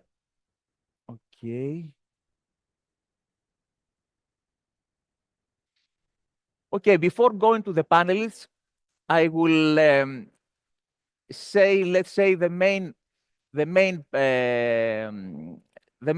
topics of LOSI instrument, which is a collaboration of UNDEP and UEGov. We started this collaboration back to 2018, and the reason was to support local government development. The years EGDI to assess e-government in national level. So because citizen is more close to local government than the national one, we thought that there is a need to cover there. So we came with this methodology. Very briefly, at the moment, the methodology comprises from 95 indicators. And it is divided in 6 areas, in 6 criteria.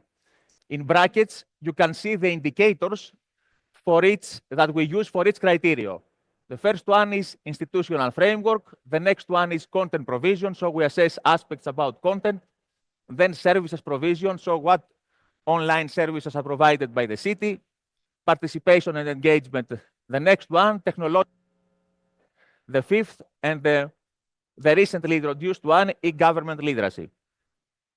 So together with this methodology that it is applied biannually from UNDES and UNUEGov, and the results are published in United Nations e-government survey, we use local government questionnaire, which gathers information from local government municipalities in preparation for the upcoming survey. So this gives us a better insight from local governments because of public officials that the situation give us this information.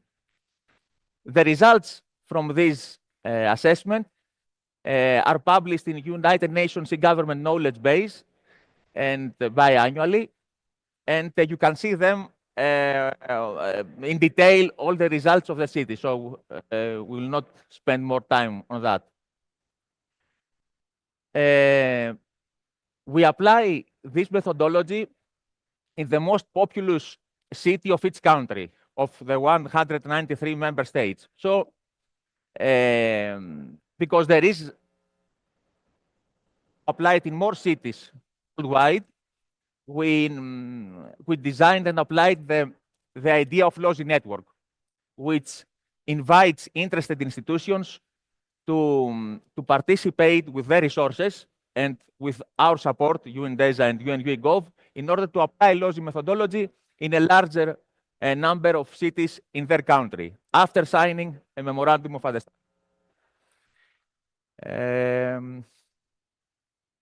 Okay. Now, I think it is the right time to go to the first section, where we will see partners that have already joined the LOSI network, and they will talk about their experience. The first panelist is Ayman Al-Arabiat, Professor Ayman Al-Arabiat from Al-Balka Applied University. Ayman, the floor is yours. Good morning, everyone. First of all, I would like to thank UNDESA, UNUEGov, IGF, and also the Syrian government for organizing this forum. I will start with telling you about the story, how I get involved in LOSI. Of course, the main reason my teacher, Professor Delfina Suarez, I like the concept, and I think it's very crucial, very important to evaluate and assess the e-services in at local level. 2 years ago, Dimitris and I have conducted a study. We evaluate around 19 cities, 19 cities portals or websites in Jordan. So at first, Jordan is a small country in Middle East. But, we are, as Jordanian, we believe it's great because of its people. At local level, we have two administrative level of governing. One under the Ministry of Interior.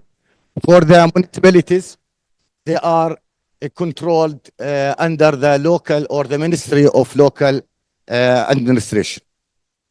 We have around 100 municipalities in Jordan.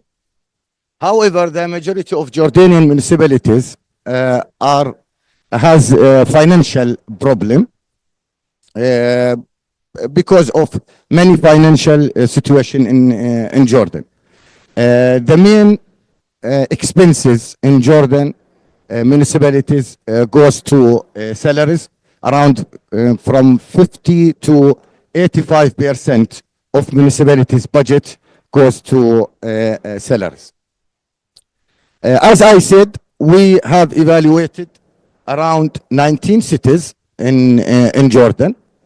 For our methodology, Dimitris and I agreed that we remove around 16 indicators from the LOSI methodology that are related to service provision indicators. The reason that all of these 15 services are provided by national department or national ministries in Jordan. For our result, table that all Jordanian municipalities were ranked at middle or low group, except one city, it's the capital, Amman. All of Jordanian municipalities face main challenges and main limitations in technology, service provision, and also in citizen engagement.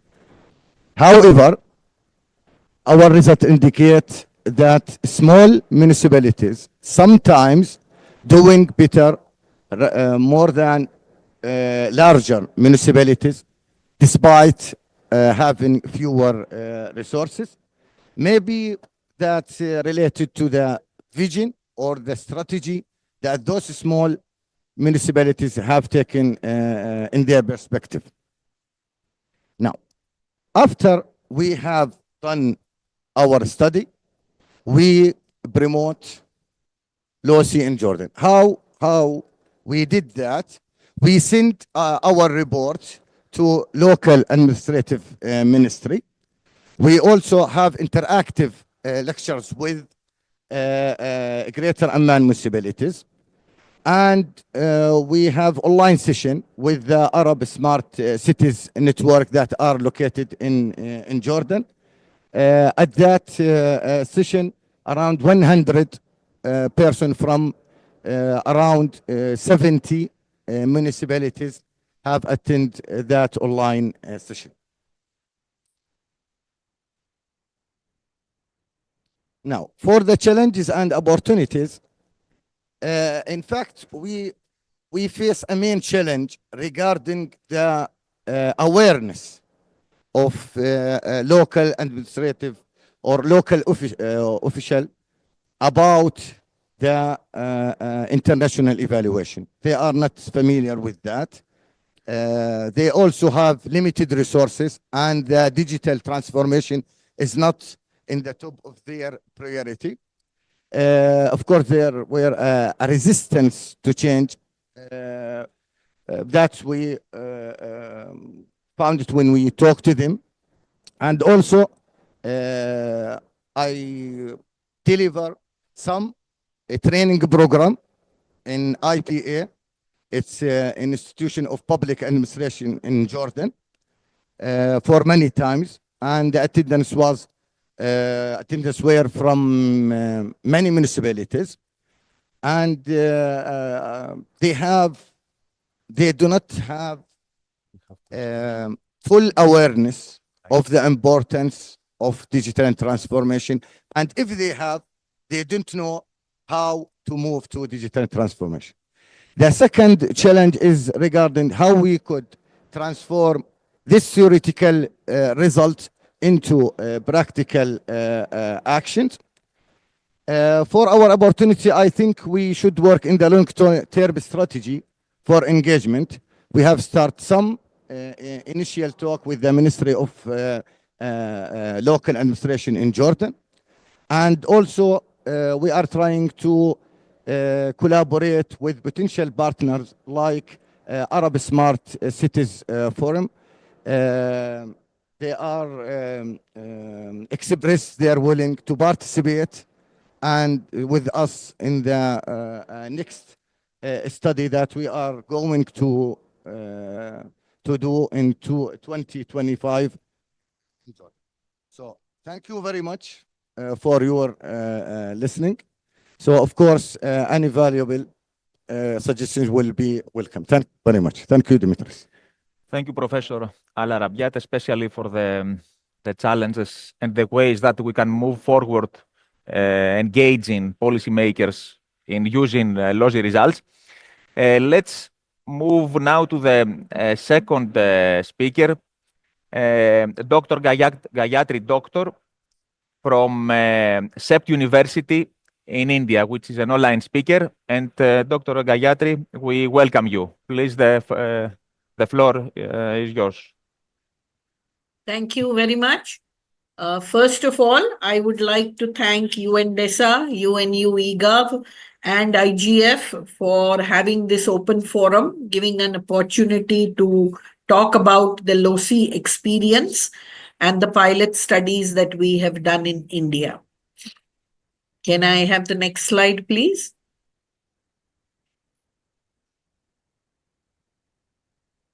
So, as everybody knows, India is a large and diverse country. We started off with the first pilot of LOSI in 2023, where we assessed the most populous city in each state and the union territories. And we applied the LOSI methodology. This came out to 27 states, 9 union territories. But of course, 2 cities did not have municipal government portals. So our total assessment was of 34 cities. I had a student researcher who worked with me on this, Soumya Mehta. In the second pilot, which we did, we decided to concentrate on only one state, which was Gujarat.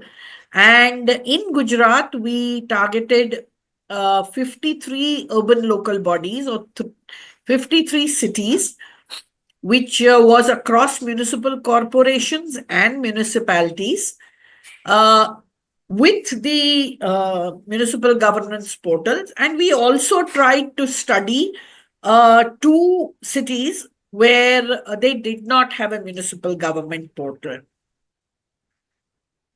So this was also done with a student researcher, Devanshi Shah. Can we move to the next? In the Indian context, when we look at it, there are a variety of portals that are available. We have centrally government portals of the Government of India. Each and every state has state-governed portals. Then comes the district level, where there are district portals. And we have the city websites. Could be municipalities, municipal corporations, or city councils. This breakup is basically made on the basis of the population of the cities. So there are multiple modes of service delivery to access citizen service. There are some services available on district, state, or central portals, and the urban local bodies, that is the city websites, according to the Indian jurisdiction system, is supposed to perform certain specific services. We have something called the 74th Amendment and 18 services which a city should perform. When we did these studies, both the pilots, we could identify cities based on high, medium, and low maturity. We did not have anybody with the very high maturity. The LOCI methodology helped us to assess and improve the efficiency, accessibility, and the quality of the local e-government services. Basically, when we assessed the 34 cities across the country, it was a little more difficult. But when we assessed a particular state, which were the 53 cities, we could immediately tell the type of accessibility and the type of services and the quality of the local e-government service. The next slide, please. So, of course, when we did the LOCI across both the pilots, we could see that we could identify the gaps in the online service.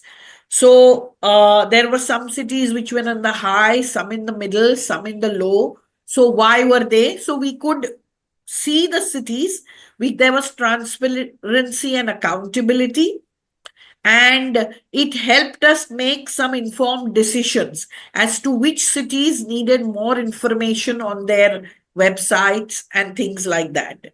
With the introduction of the LGQ, though we did not get too many feedbacks from many cities, it was a understanding of how the government also appreciates this particular evaluation. Users were also, the experience of users can be evaluated. Next slide, please. Of course, we did have challenges in applying the LOCI network because all the services were not available on one city portal. They were distributed across different portals like the district, the state, the central, or some parastatal bodies. Also, some cities did not have an active or an updated MGP. There was some of them, the data was incomplete. There is some tax information which is supposed to be mentioned in the part of the LOCI thing.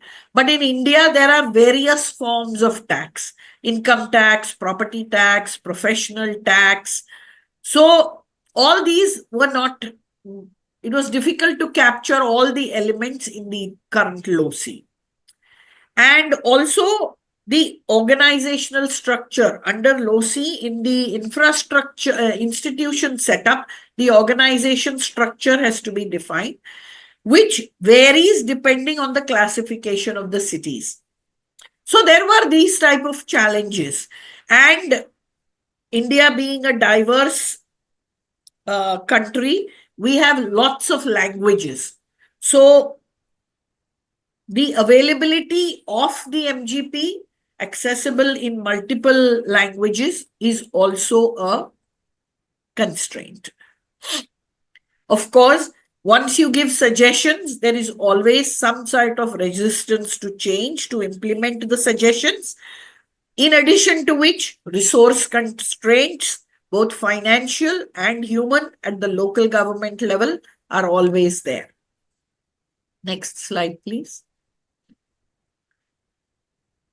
So there is, when we do a benchmarking and best practices, because LOCI helps us to identify the good performing cities and policymakers can benchmark their services against the successful models so that other cities can adopt these particular things. It also helps policymakers to identify the areas and allocate resources and do some strategic planning. Of course, over a period of time, you can monitor the LOCI data and track the progress of the cities and their impact over time. Next, please. This is just generic that how do you do it? You can have stakeholder workshops and seminars. You can create policy briefs and reports. Do public consultations and feedback with the users because citizen-centric services must have interactions with the citizens. And being in a country where there are a lot of different levels of government, we could have some intergovernmental collaborations with an approach to improving e-government services. Next, please. So on the whole, I would say that LOCI is a very valuable tool for assessing and improving the e-government services at the local level.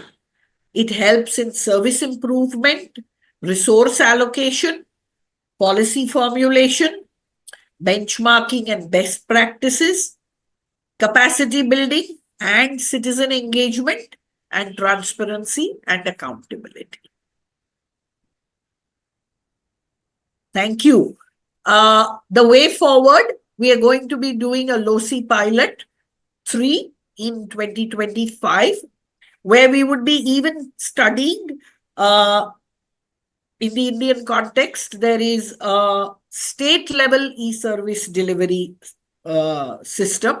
So we would be studying that and comparing it with LOCI. Thank you. Thank you, Dr. Gayatri. Well, India is a huge country, so for us is a very important partner because we can have a very useful insight in order to improve LOCI from this type of organizational structure, from this federation type of structure in the country.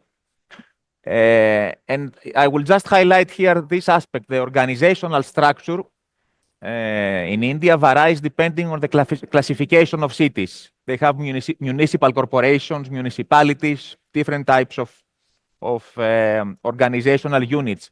And we face this not only in India, we face this aspect also in other countries that we are not, it is not easy to identify the organizational unit in municipality level, in city level, that provides the services that we assess in our instrument. For example, in UK, they have this structure of cities, municipalities, boroughs, the smaller ones. So which one provides the services? This comes in many places and is an issue that we should discuss in the future and find solutions. Anyway, we will proceed because thank you, Dr. Gayatri. Now the next panelist is Mehdi Limam from the Tunisian E-Governance Society. The panel is yours. Good morning, everyone.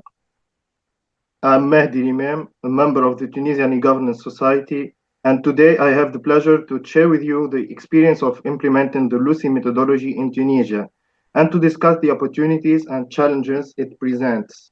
We will take a look at the benefits of LOCI, key steps for implementation, and the path forward for applying this methodology. Let's begin with the first slide. This is a representation of the result of the implementation of LOCI in Tunisia.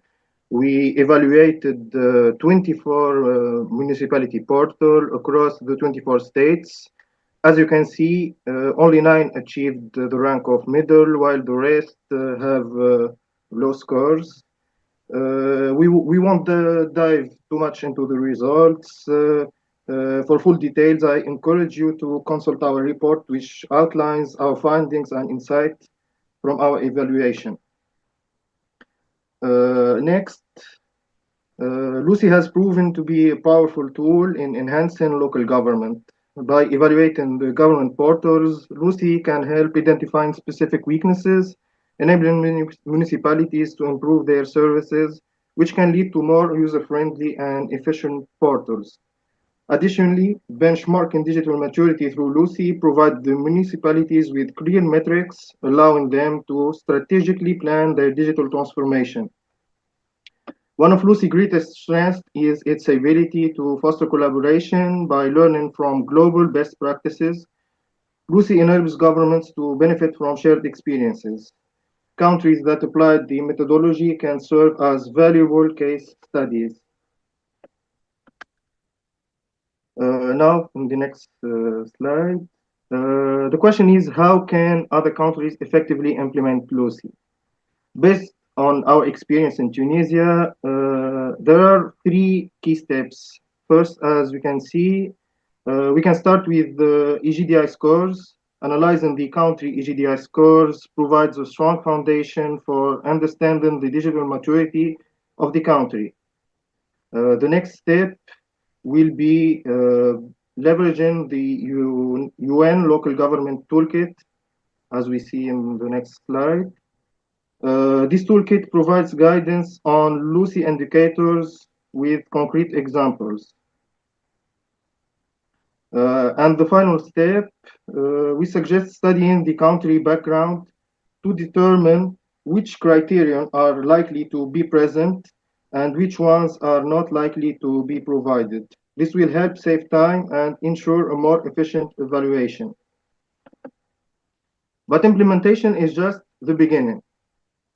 To truly leverage Lucy, we must build on opportunities. Next slide, please. Next. Thank you. First, collaboration is key. Partnering with other countries interested in Lucy allows for the exchange of experiences and best practices. We're currently working on collaboration. Second, we must invest in training municipal employees on emerging technologies. Civil society can lead these efforts to build local capacities. We also recommend launching initiatives for data collection and publication. Civil society can collaborate with municipalities to make data accessible on portals, which increase transparency and citizens' trust. Finally, fostering public-private partnerships is essential. This collaboration can expand e-services like digital payments. The private sector can provide expertise and resources for municipalities to deliver more modern and better solutions. Of course, we had some challenges. Engaging policymakers and ensuring the methodology adoption at the local level can be difficult. Limited resources, both technical and financial, often slow implementation.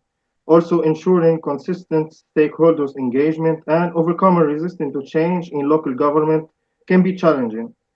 But by expanding the Lucy network, refining the methodology, and involving the stakeholders, we can address these barriers. In conclusion, this was our experience and findings in the Tunisian e-governance society in implementing the Lucy methodology. I would like to extend my gratitude to the UN, UNDESA, and UNUGOV for the opportunity and their trust in our work. I also want to thank our entire team for their tremendous efforts in making this implementation a success, and to all of you here today for following and engaging with us. We are open for collaboration and look forward to strengthening local governance globally. Thank you. Thank you, Mehdi. Tunisia is one of the most recent LOSI partners in our network. So now it is time to open the first Q&A section for comments, questions to our panelists or to any comments that you may have. Allow me to do the first question to Mehdi, starting from this thing that he mentioned at the end about collaboration with the policymakers using the LOSI results. So I would like to ask you, Mehdi, if you have tried or you have succeeded to disseminate and share the knowledge produced from LOSI application in your country with government officials and decision makers in your country. And if yes or not, the same. How do you think they should use the extracted results? And give us some thoughts which could be the next steps to improve local government development in Tunisia using LOSI output. Well, thank you. Currently, we have a slight problem. There is hesitance in local governments because we are waiting for the elections. The local entities mandates are over, but the elections are delayed. So there is hesitance to make any change, waiting for the new elected officials. Okay. Okay, thank you, Mehdi. So I invite now the participants or the online participants to, if they have any questions, please, it is the time to do it now. Yes, please. Please introduce yourself also for all the participants.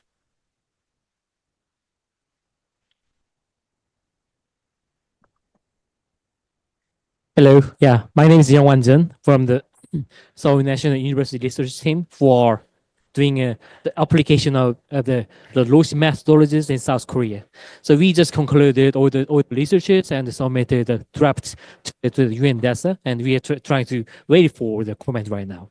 And this is very great opportunities to have the very strong network to enhance the status of the local online services by measuring them and suggesting the new future directions of the local online services.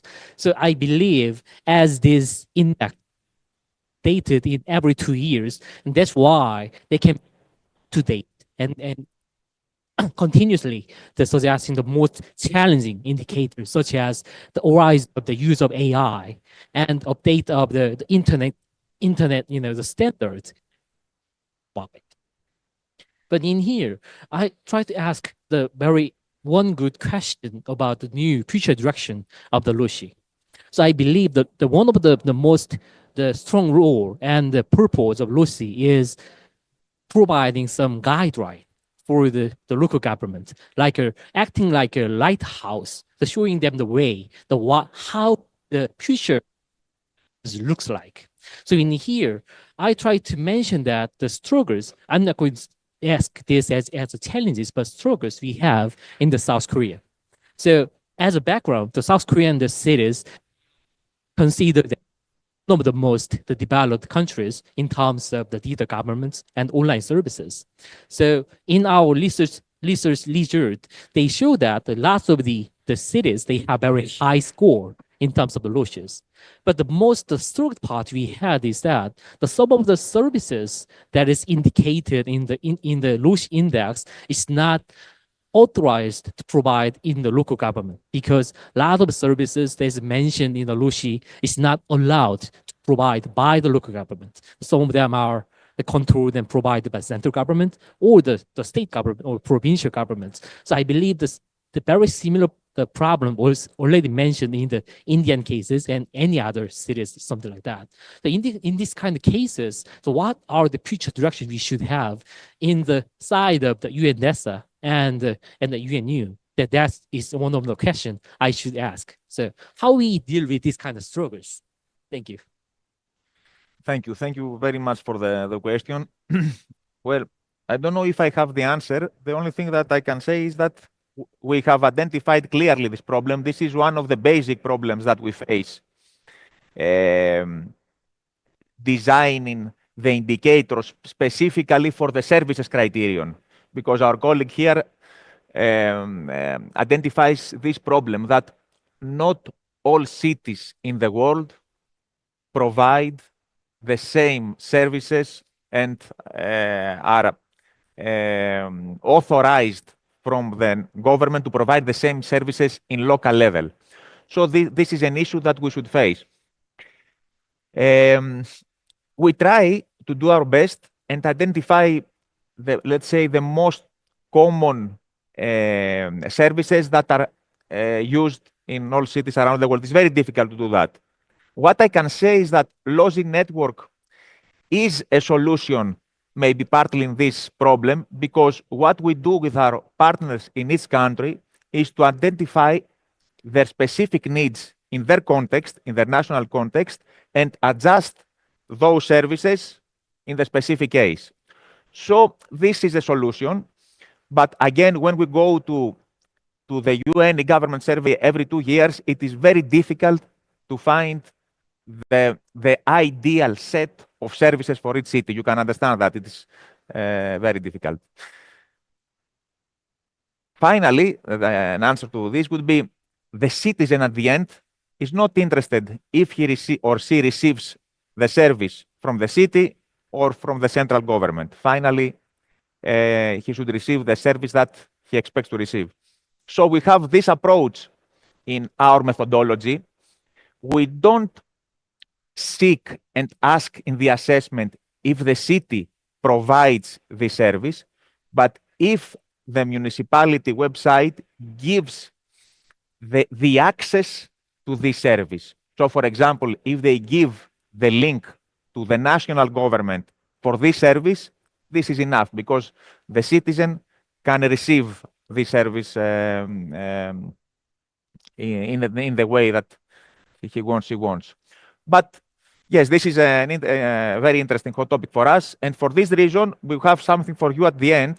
We have made a questionnaire in order to identify, maybe to try to improve this set of services that we ask. You will see at the end. And we are asking all of you to fill this. Thank you very much for your question. Any other questions, or should we move to the next?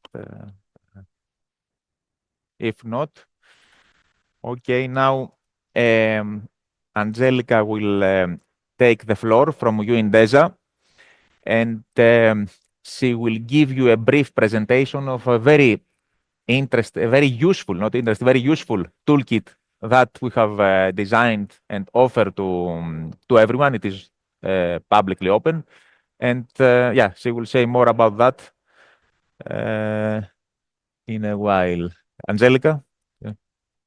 Thank you, Dimitrios. Hello, everyone. For those who don't know me, my name is Angelica Azentel, and I work as a consultant for UNDESA. Let me quickly show you. So I'm just presenting first this QR code, which will give you access to our UN eGov KB city data page, on which you can access your latest results for the biggest city in your country. So I'll just give you a few seconds to scan this or insert the link, and then I'll just quickly show you what that looks like on the website. And of course, I can also paste the link on the chat afterwards. So hopefully you can see, yes, you can see my screen. So this is the page you'll land on. Again, this is for the city data of the latest UNEGov survey, and you can find all the major cities. So let's say I'm interested in Istanbul's latest findings. You'll land on this page, which will give you an overview of the LOCI of 2024, comparing to the world leader as well as the sub-region leader, which is Riyadh. And then you'll find more granular data on each of the subcomponents of the LOCI. This is especially useful for you to understand where your strengths and where your weaknesses are. So in this case, if I were Istanbul, I would understand that technology and e-participation perhaps are two of the subcomponents that I'd need to work on more particularly in order to improve my LOCI performance. Now, with this sort of knowledge in mind, we encourage you to then check out our local e-government toolkit, which again, you can access here through this QR code or the link. Just giving you a few seconds to scan that. But again, I'll share that again on the chat and also by email. So it's especially useful to use in complement to what you just saw on the city data page. because the local government toolkit is essentially structured around the LOCI and the 6 subcomponents. Each module will fund. Oh, sorry, I hope you can hear me.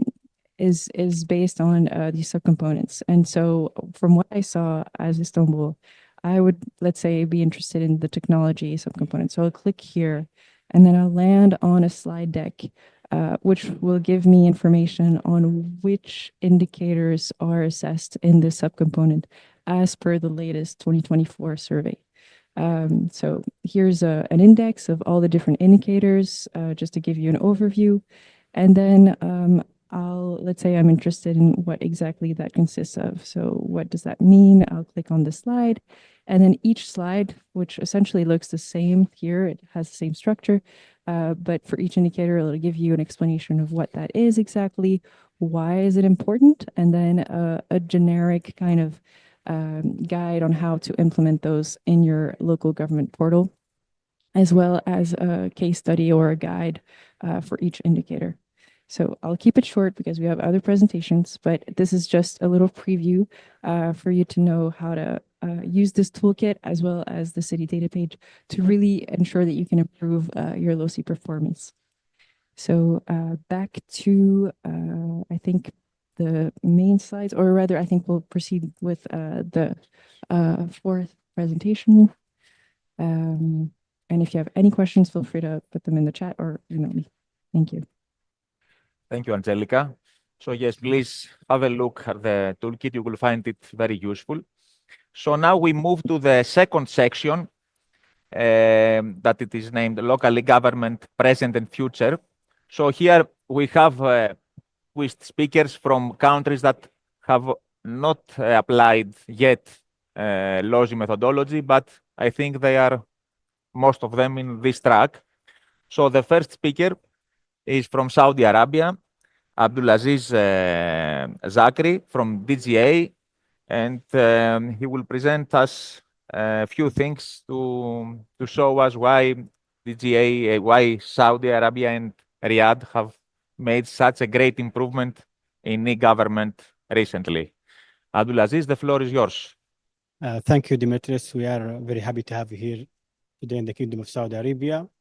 And it's my pleasure to be here among this audience. And it's really honored today to speak about Riyadh achievement in becoming one of the top 3 cities globally in local online services. And as a matter of fact, to achieve this status, Riyadh has worked in 3 driving factors that set it apart. The first factor is Vision 2030.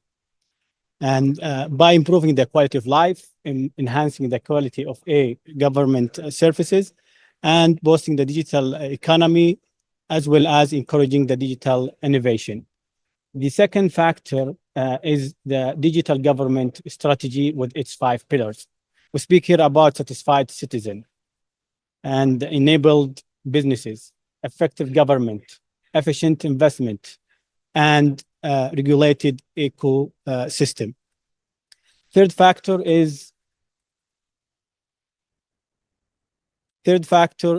of course, is important. Riyadh needs is about service delivery, citizen empowerment and inclusion, and we make sure that no one left behind. And lastly, daily life improvement. All of them are driven by SDG, which is Sustainable Development Goals. Here, let's look at very quickly at the 4 foundational pillars of Riyadh digital transformation strategy. Starting with empowering businesses, prioritizing beneficiaries, and encouraging active participation, and harnessing emerging technology. Together, those principles or pillars have propelled Riyadh as an innovative and interconnected hub or urban hub, where different systems, services, and people are seamlessly connected.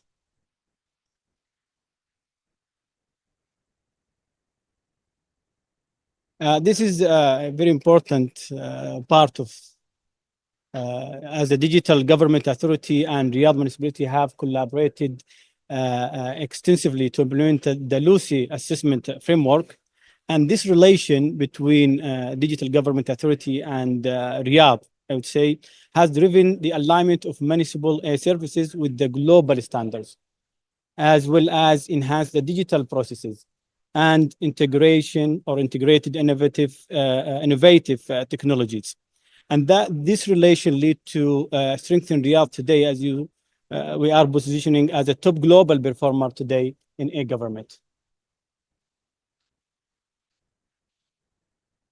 And we decided to expand this successful journey with other major city in the Kingdom of Saudi Arabia, like Mecca, Jeddah, Medina, Dammam.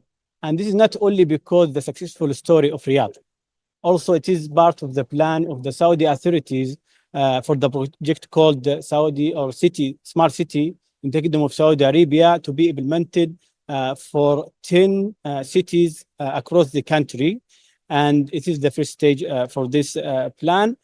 And yes, and we believe that we are delivering because we have all success factors to achieve it. Here, an example for municipal service for Riyadh, and this is part of the success use cases of Riyadh, which is My City. My City is an online application. It provides Riyadh, Riyadh citizen and resident access to essential services, also enabling community participating in improving the urban landscape of the city. One of the services called Snap and Send. And this is about if you want to fix your street, or there is a light in the street is broken, or anything will affect any issue related visual appeal, you have to take a picture and you send it, and you have a surface level agreement with a great time to have the respond to any issue that you have it around you or any location in Riyadh City. And we also have a Baladi platform. It's not only application, it provides service through the web. It is a data-driven platform in a national scale, serving all municipalities in Saudi Arabia, including Riyadh. And this is also a good example for collaboration between Ministry of Municipal and Housing and also Riyadh City, and as well as DGA to deliver the best quality of the services.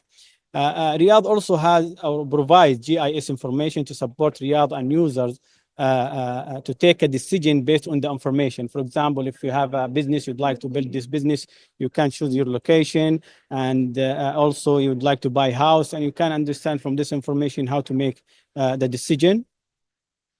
And also we place participation and public engagement as a priority in our decision making. It is by law.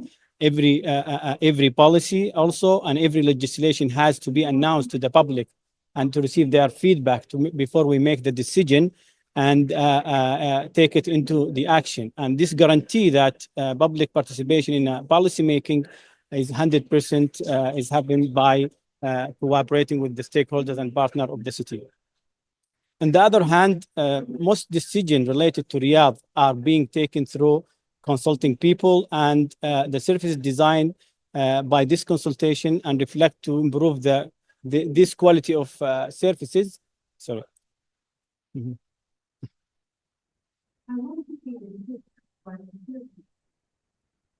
Sorry for the confusion. And on the other hand, most decisions related to Riyadh are being taken through consulting people and services designed to improve by co-creation activity to ensure users' satisfaction and service efficiency. And of course, if you would like to report any issue or complain through Riyadh City, we have these services, and also we are offering open data for public to use it and make success case from data for Riyadh. This is the last part, and the one of the most slide I like about Riyadh. As you can see here, some of the Giga project in Riyadh. We can speak about like Green Riyadh project and King Salman Park, we can see a Diriyah development program.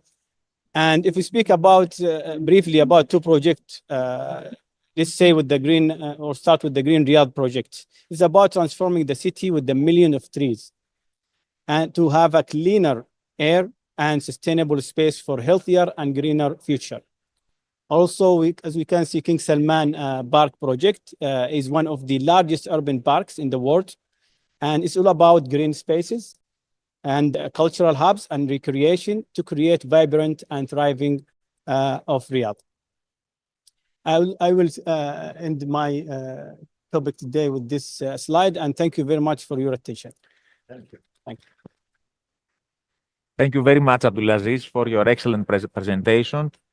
And thank you because you showed us, you gave us a flavor, some ideas why Riyadh and Saudi have made this great progress in e-government, because you showed us real practical life applications that serve the citizen in real life. So, and also what I identified, collected from your presentation, this is this example that the success of local government in Riyadh will not stop here, but will work as a model to be expanded in the rest of the cities in Saudi. And maybe this is a pattern that can be followed also in other cases. So thank you very much. And let's move to the next speaker, who comes from United Arab Emirates, Manel Al-Afad from Telecommunications and Digital Government Regulatory Authority. The floor is yours.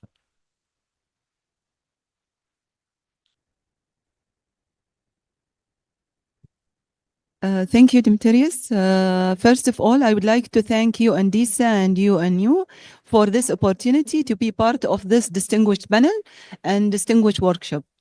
And thank you for King Saudi Arabia for hosting this fabulous event. For me, it's the first time to attend the IGF, and really it's my pleasure. This is Manal Al-Affad. I am from United Arab Emirates. I'm a digital government and open government expert. I'm leading the UAE competitiveness profile. I'm here today to present for you the UAE story with regard to implementing Lucy and officially and some other instruments. UAE commitment to digital transformation, actually it's a fundamental on the UAE 2031 strategy. The fourth pillar, which is forward ecosystem, consists of the digital transformation and providing the most prestigious, interactive, proactive service for the whole community in the UAE. We have four pillars under this strategy. First of all, forward society, forward economy, forward diplomacy, and forward ecosystem, which is the main pillar we are talking about. Okay, what does the citizen need? All of us here citizen, either expat or local, either a tourist or maybe from outside the country. All of us seek for a service. All of us want to know, want to get a service. So here in UAE, we are focusing on leveraging advanced technology, fostering seamless interaction between government and society, ensuring equitable access to essential service, whatever user is.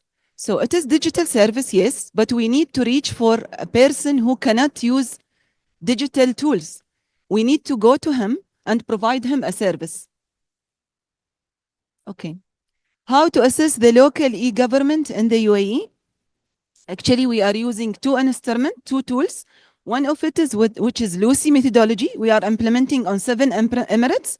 And the second one, which is the UAE digital maturity model, which is built using a best practice model. One of this model is the UN e-survey and the Lucy methodology, which is built on a DNA of this digital maturity model, which is consists of 3 pillars: leadership and policy, technology accelerators, organizations, and data. You can see here this key framework implemented on 7 local emirates or DGovs and 14 federal entities. 14 federal entities, which is the main sectors here providing service for community. And it is assessed each 2 year. Each 2 year, we are assessing this maturity model. Last year was the baseline. And you can access it online, of course. What is we done for the world? We are cooperating with BSI and providing and transferring this digital majority to a pass standard, which is pass 2009-2024. Alhamdulillah, we released this pass in cooperation with British Standard Institution on February, which is digital majority for government organization. It is a guideline for any digital government or organization all over the world to, for strategic integration of technology, for efficient service delivery, and for applicability globally. So this is standard available for anyone. They can download it from BSI. You can download it from BSI website.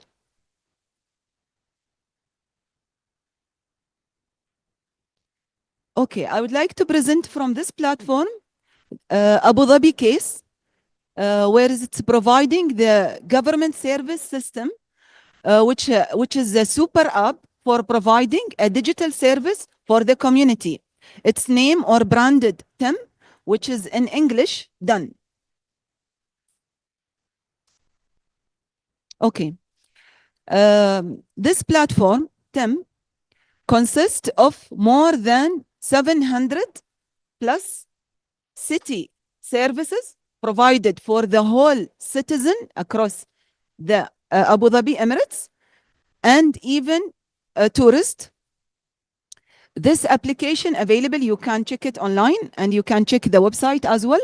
It consists of 2 million users and more than 10 million digital government transactions annually.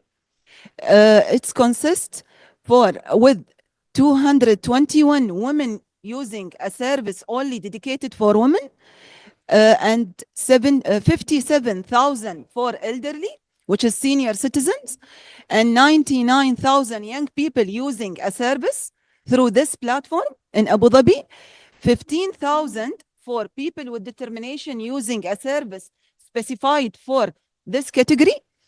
And this application or this super app, super platform saved 24,300 visits to customer, including 1,900,000 visits for elderly and 382,000 visits for people of determination. This was for 2023 data, and now we have different data in Abu Dhabi platform. Actually, Abu Dhabi platform, super app, one of the success story on a local level, it is now an organization. It's transferred to an organization with a director general, with a factory to produce a service on a local level in cooperation with the whole organization under Abu Dhabi Digital Government. And here I would like to thank you all for hearing me. I hope that it was not long, and I will be happy to receive any question. Thank you. Thank you. Yeah, you mentioned, it's not a question, just a comment. You mentioned that you do regularly assessment in UAE, so every 2 years. So maybe this explains, or is an explanation, one of the explanation why UAE is well ahead regarding digital government. So you assess and then you improve things. Let's move, and we will have maybe the time at the end. Questions. Next speaker is Yin Huotley from Cambodia, from Monitoring and Evaluation Department. Please, the floor is yours. Thank you so much. Yes, good morning, everyone. Yes, first of all, I would like to thank to the organizer, especially to Dimitris, for giving me the opportunity to join such a beautiful, wonderful event. Yeah, this is my first time to join IGS forum here. Yeah, my name is Ali. Yeah, I'm from the Digital Government Committee, Ministry of Post and Telecommunication of Cambodia. Yeah, I'm in charge of M&E department. Yeah, I'm very amazing of the presentation of Saudi Arabia and also UAE because here I am just give the overview of the local e-government in Cambodia because we are quite young and also we may be left behind the UAE and then Saudi Arabia, and we come here to seek for the recommendation and also for the cooperation from the UNDESA and UN for the next cooperation for the future cooperation. Yeah. No. Oh. Okay. I have a short presentation here. Just before we will go deep to the local service that provided by the provided by the local government to the local citizen, I just give the overview of the e-government in Cambodia. Yeah, we start the e-government project in 2002. Yeah, this e-government project is uh, okay. This is government project is under the financial and technical support from the Republic of Korea. Yeah, the government project, the first e-government project in Cambodia, we call GAI, Government Administration Information System, have the 5 core information system in here. FVC, a real estate information system, electronic approval system, resident information system, and also the vehicle registration information system and the connectivity. In this period, the support the project will last in 5 years. Yeah, then at that time the e-government was implemented by the involving all the 27 line ministry, but only one implementer. At that time, because we can say that the issues of ownership, yeah, it's a big ownership problem. With the when the project end in some of core project is no longer used and we'll move to the expertise line ministry such as like real estate, for example, like a real estate information system. They move to the Ministry of Land Management and Planning, and by using the air map, and also for the electronic approval system, this system is no longer used. And right now, MPTC, Ministry of Post and Telecommunication, using the document workflow. This is for internal use only. Yeah, and for the resident information system, there are two move to the Ministry of Interior, and at that time, from the period of them moving, they are also implementing the new system by their own. Yeah. Also, the vehicle information system moved to the Ministry of Ministry of Public Work and Transportation, and also they implement their own system too. And during the period of 2010 and to 2020, yeah, the ownership issues is solved, but the uh, the line ministry began to implement their own system. So the increase of silo system and also the interoperability issues also occur at that time. Yeah, from the 2020 here to solve the problem, Royal Government of Cambodia work on the two policy framework we call digital society and economy policy framework, and also the digital government policy framework. And at that time, I think, yeah. At that time, the 4 core DPI, digital platform for the core government, for digital platform, we established by the recognized by the government, and we use it as the central the interoperative platform that for the first is we call verify digital authentication verify.gov.kh, and this is the government platform that can authorize all the government issues document and with the standard QR code, and this system is using the blockchain technology very and very accurate. Yeah. Right now, we have more than 600,000 certificates that are using the Verify platform. Also, we have another digital platform called CamDX. It's for data exchange. This provides to register the business online registration. This platform interconnected between the line ministry that involved with the business registration together, so the user can using only one platform in order to register their online business. And also we have a digital payment we have called Bakong. People citizen can transfer the money from one bank to another bank very easily. Yeah, and right now no charge. Yeah, and also the digital ID. Here is the current status of digital government of Cambodia. This the source of I've got it from the digital government policy. Yeah, as I mentioned, the role of ministry or institute, they have they are developed their own public their own system, no interconnected. So the lack of information sharing from ministry to another ministry is very like behind. Yeah, and also for the services that the from the government to the citizen and the service from the government to the business, the citizen can go to only one office called one window service office, and this one window service office connect to all the line ministry that provide the public service to the citizen and the business.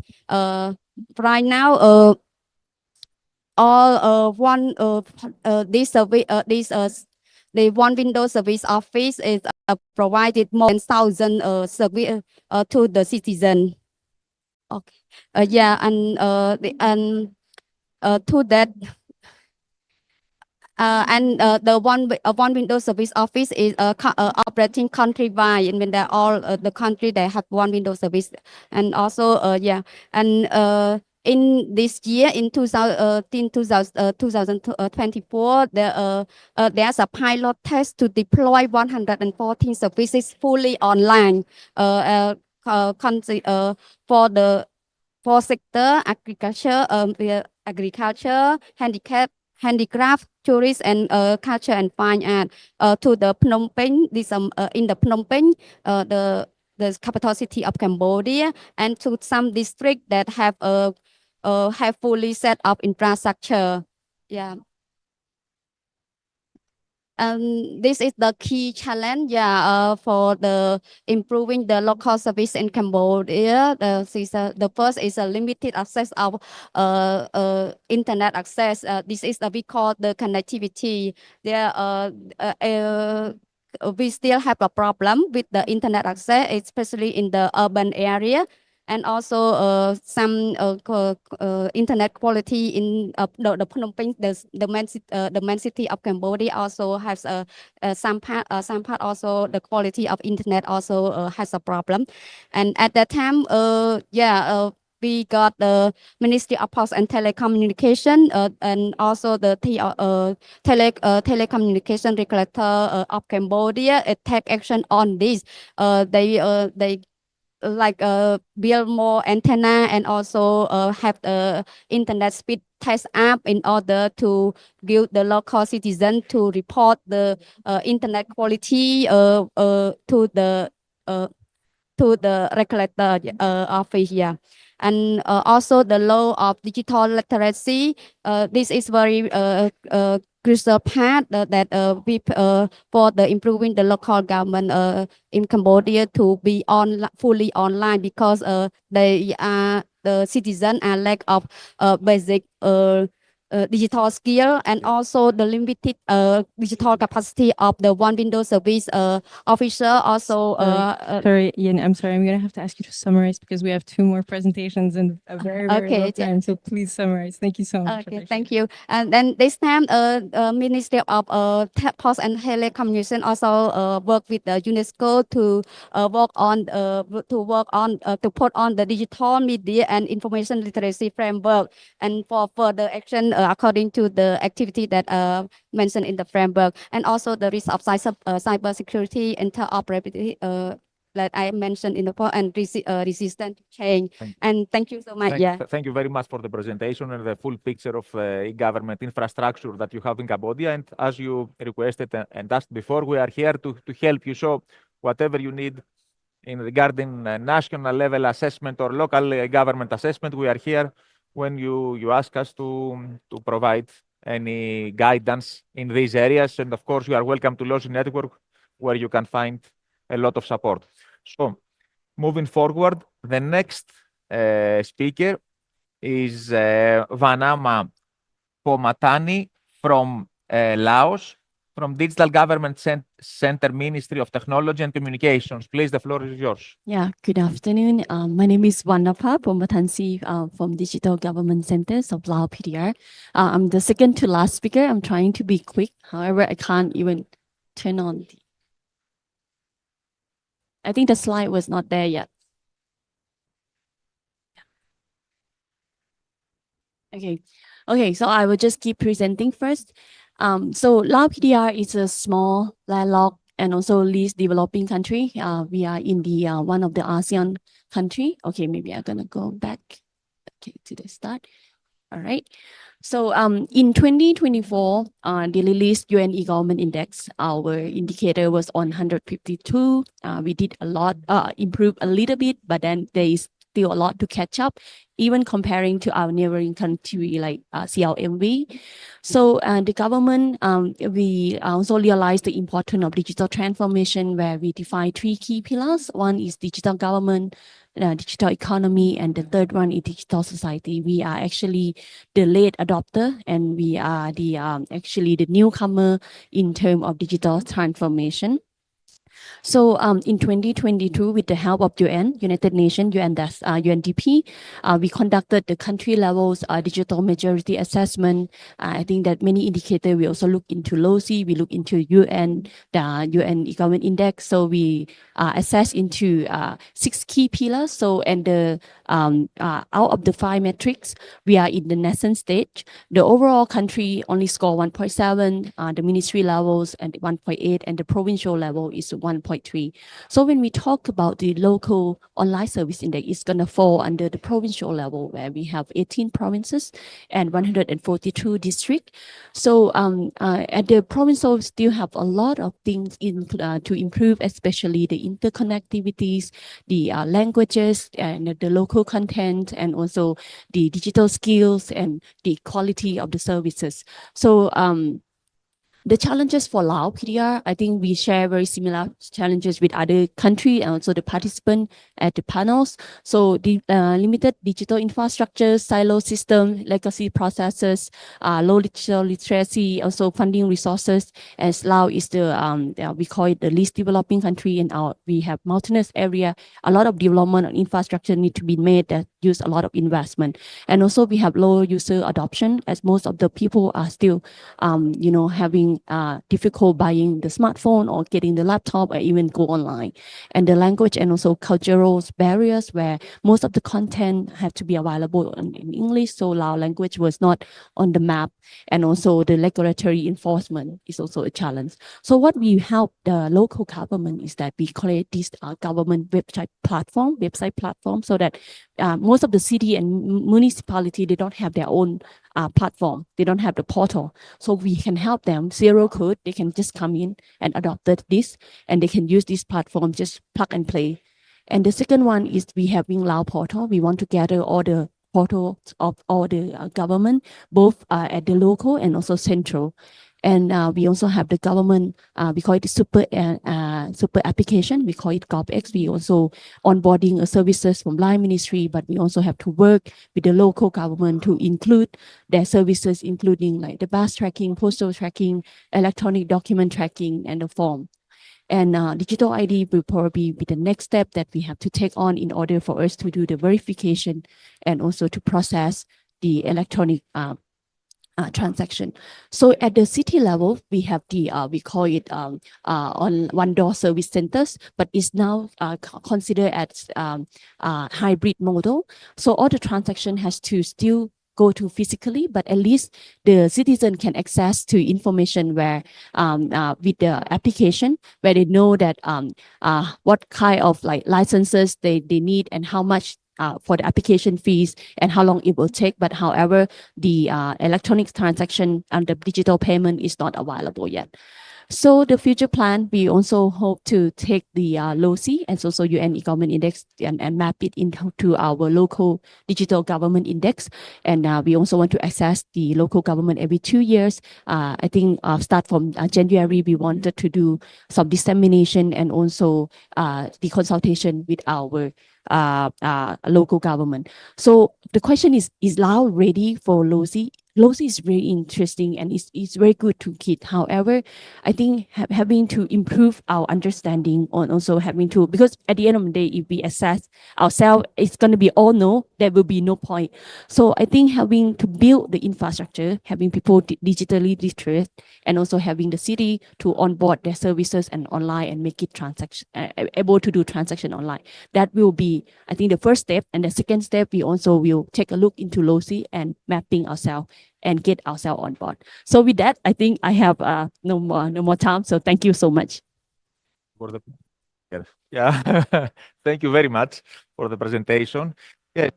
And yeah, this is how LOCI can be used. As the also it was the comment of Korean partner, Korean colleague here, that it can be used as a guide to the country. What should we implement, at least in an initial level, and then you can move forward to them. Also, you identified some challenges: low digital literacy, funding scarcity, lack of specialized human resources, which are common findings in countries that show low. And you also gave, I remember well, you use a centrally provided platform as a solution to local government. So this is a kind of solution to the resources. Anyway, we should move. Thank you very much. We should move to the last speaker, which is online. So we welcome Professor Nevin Makrab Labib from Sadat Academy for Management Science in Egypt. Nevin, the floor is yours.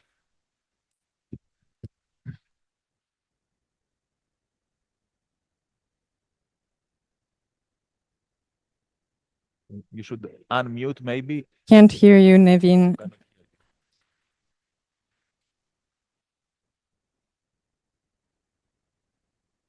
Unmute, please. Still can't hear you.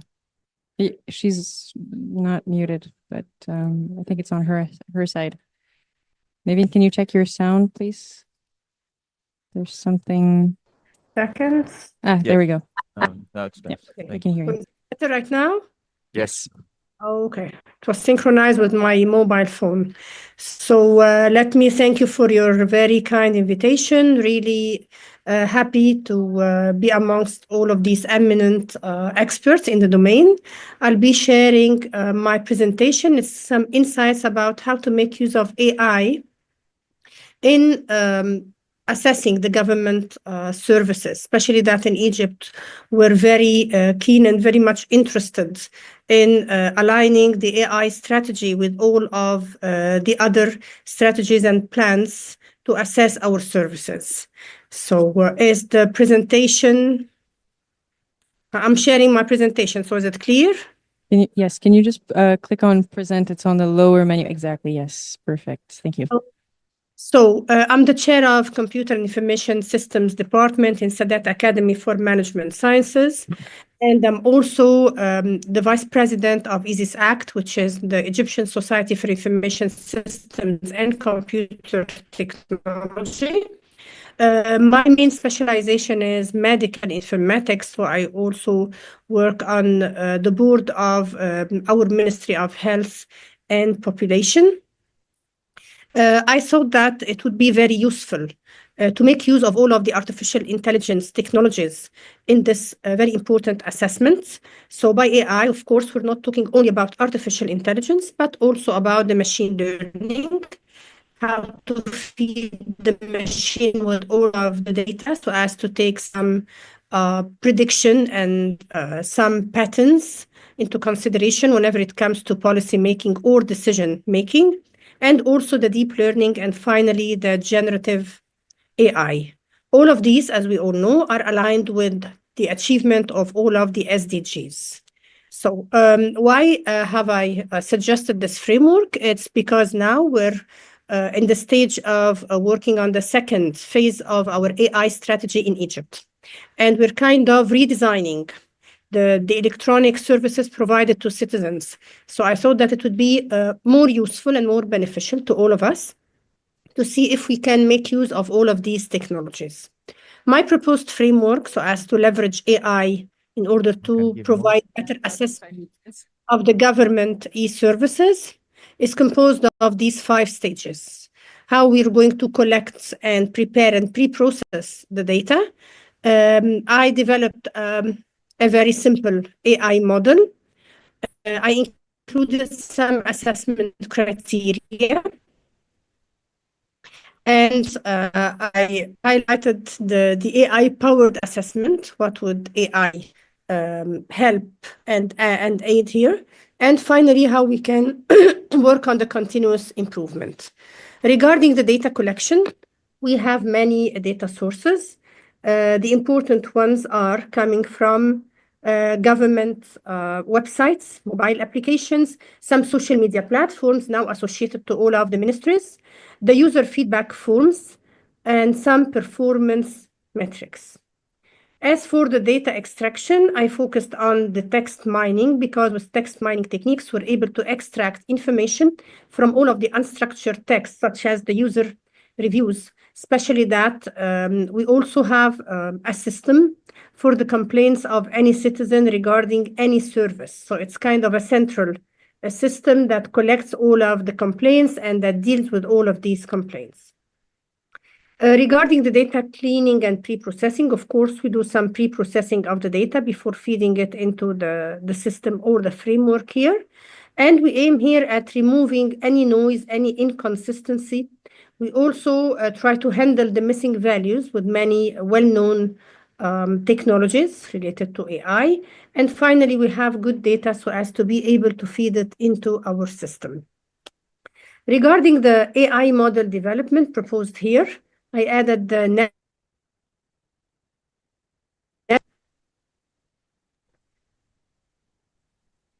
with natural language processing, we can assess the sentiments and we can analyze the sentiment of the citizens, which is very, very important in assessing the user satisfaction.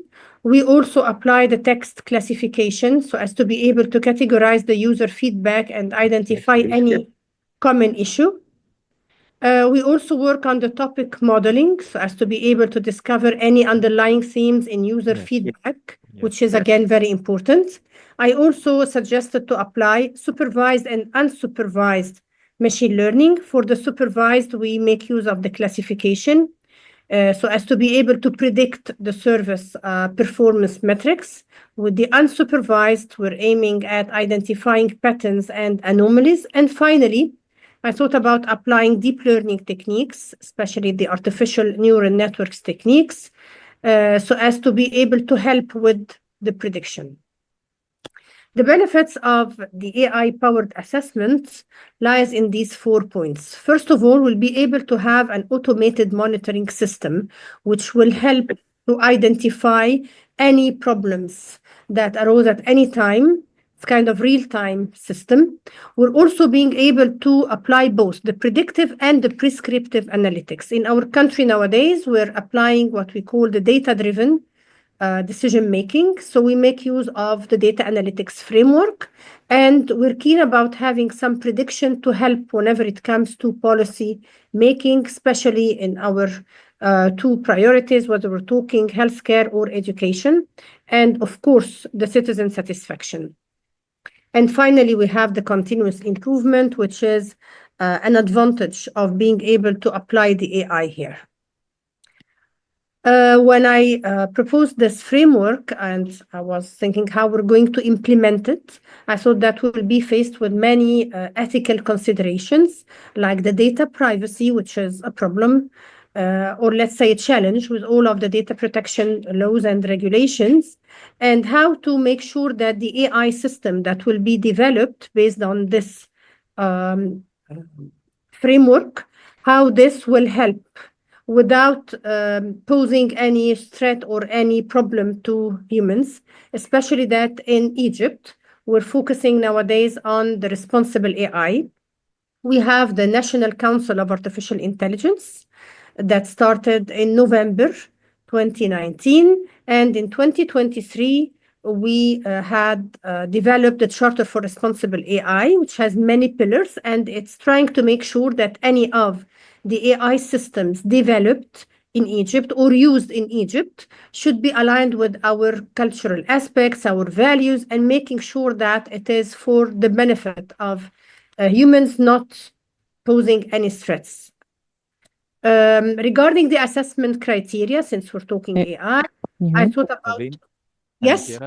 I Yes. think we are run out of time, so if Okay, you can... that's the kind of the last slide, if you allow me. So here we have the assessment, the usability, the accessibility, and the efficiency.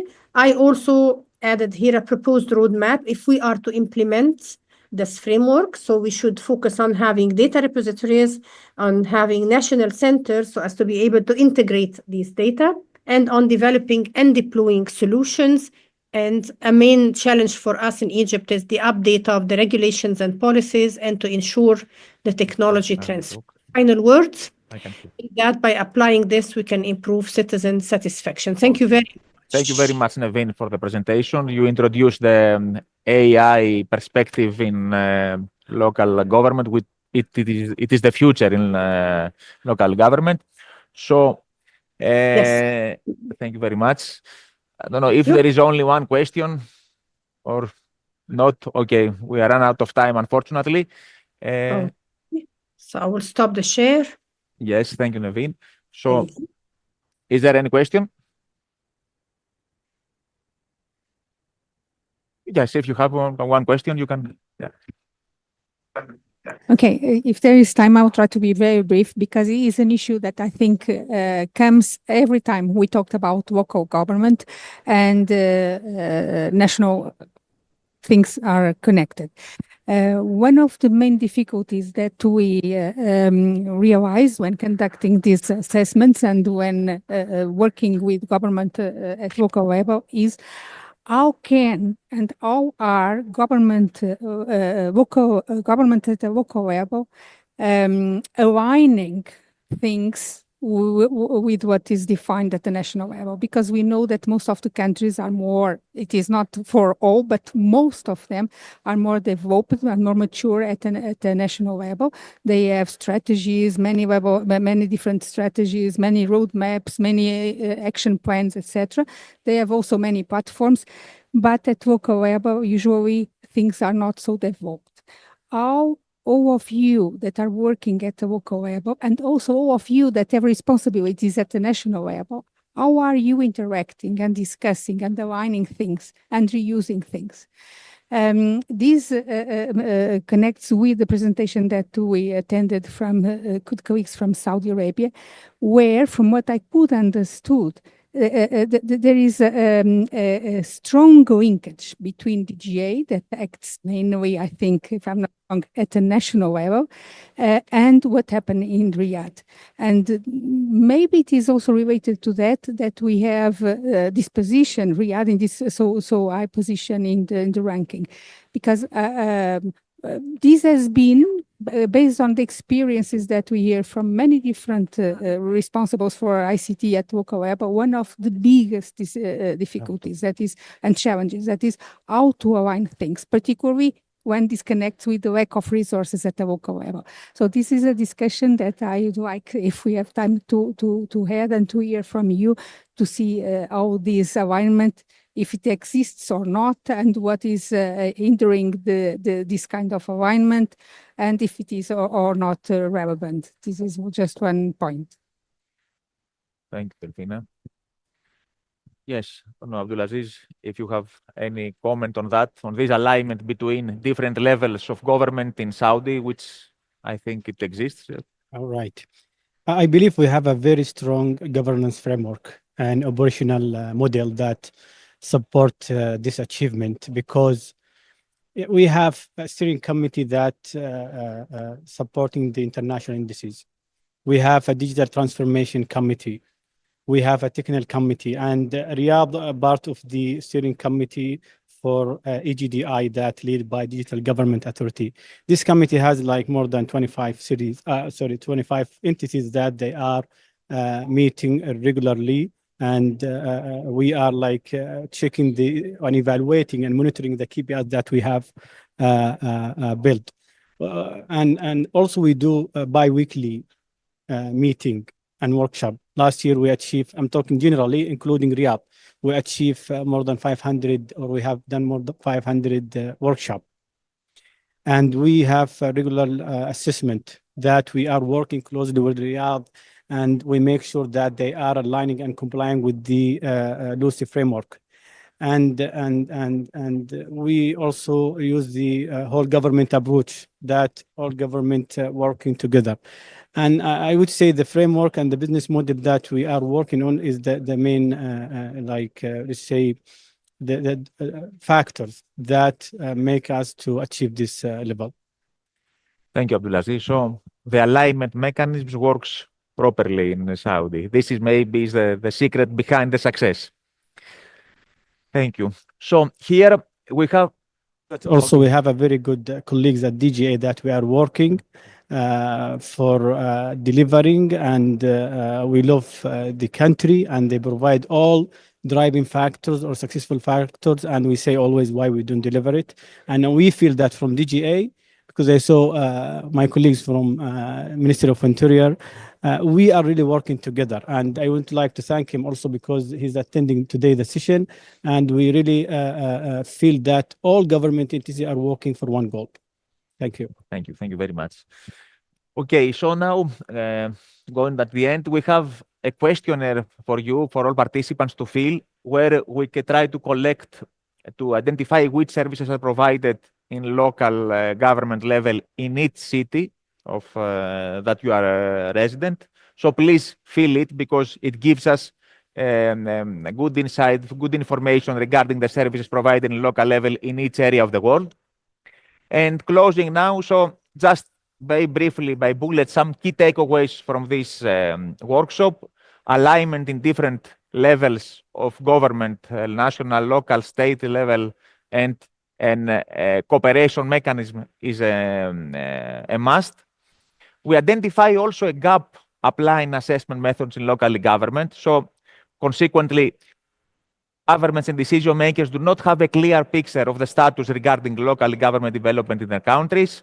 There are some challenges identified by speakers: low digital literacy, funding scarcity, and lack of specialized human resources that are common findings in slow-level development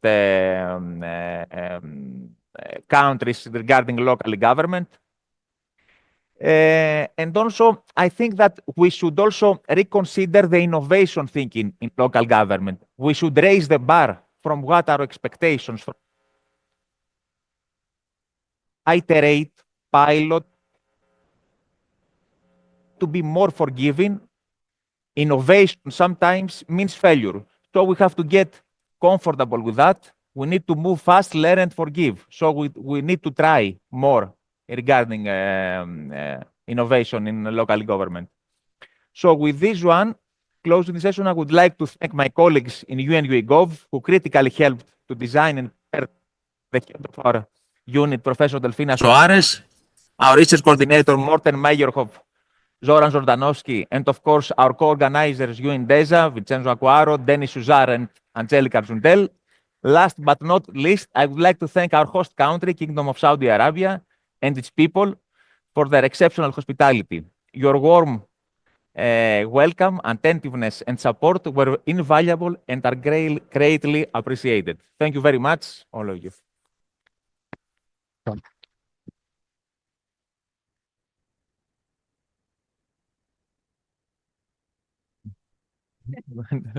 The time management is the most difficult one.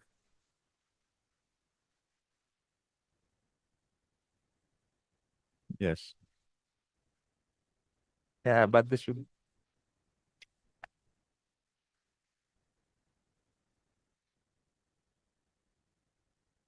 Okay. I think the secret was to have one less speaker, maybe.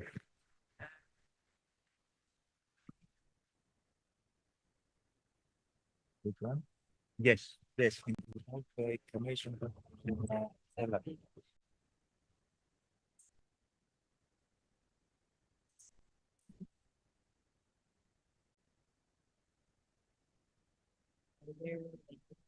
Say this thing. Say the same. I don't know, but I think. Maybe, yes. But anyways, it was a good session. Nice job. But the online chat was completely dead. I don't know why. Oh, thank you very much. Thank you. Nice to meet you. Nice to meet you. Nice to meet you too. I feel like I haven't met you in so long. Oh, actually,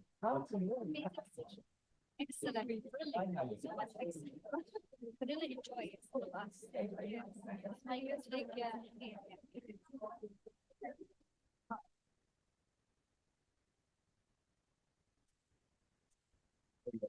yeah, this is the problem.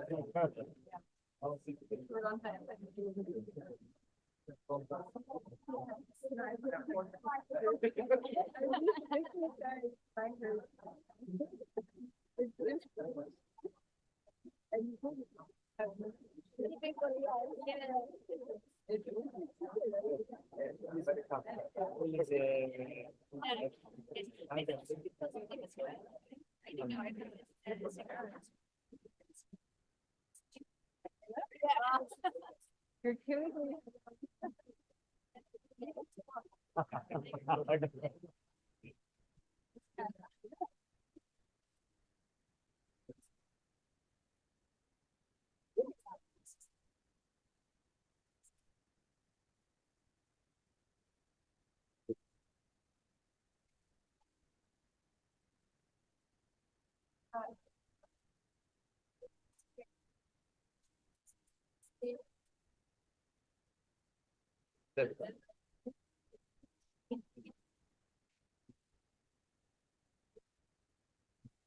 How to collect okay. Yes. Thank you. Thank you. The other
Test mic. Yeah.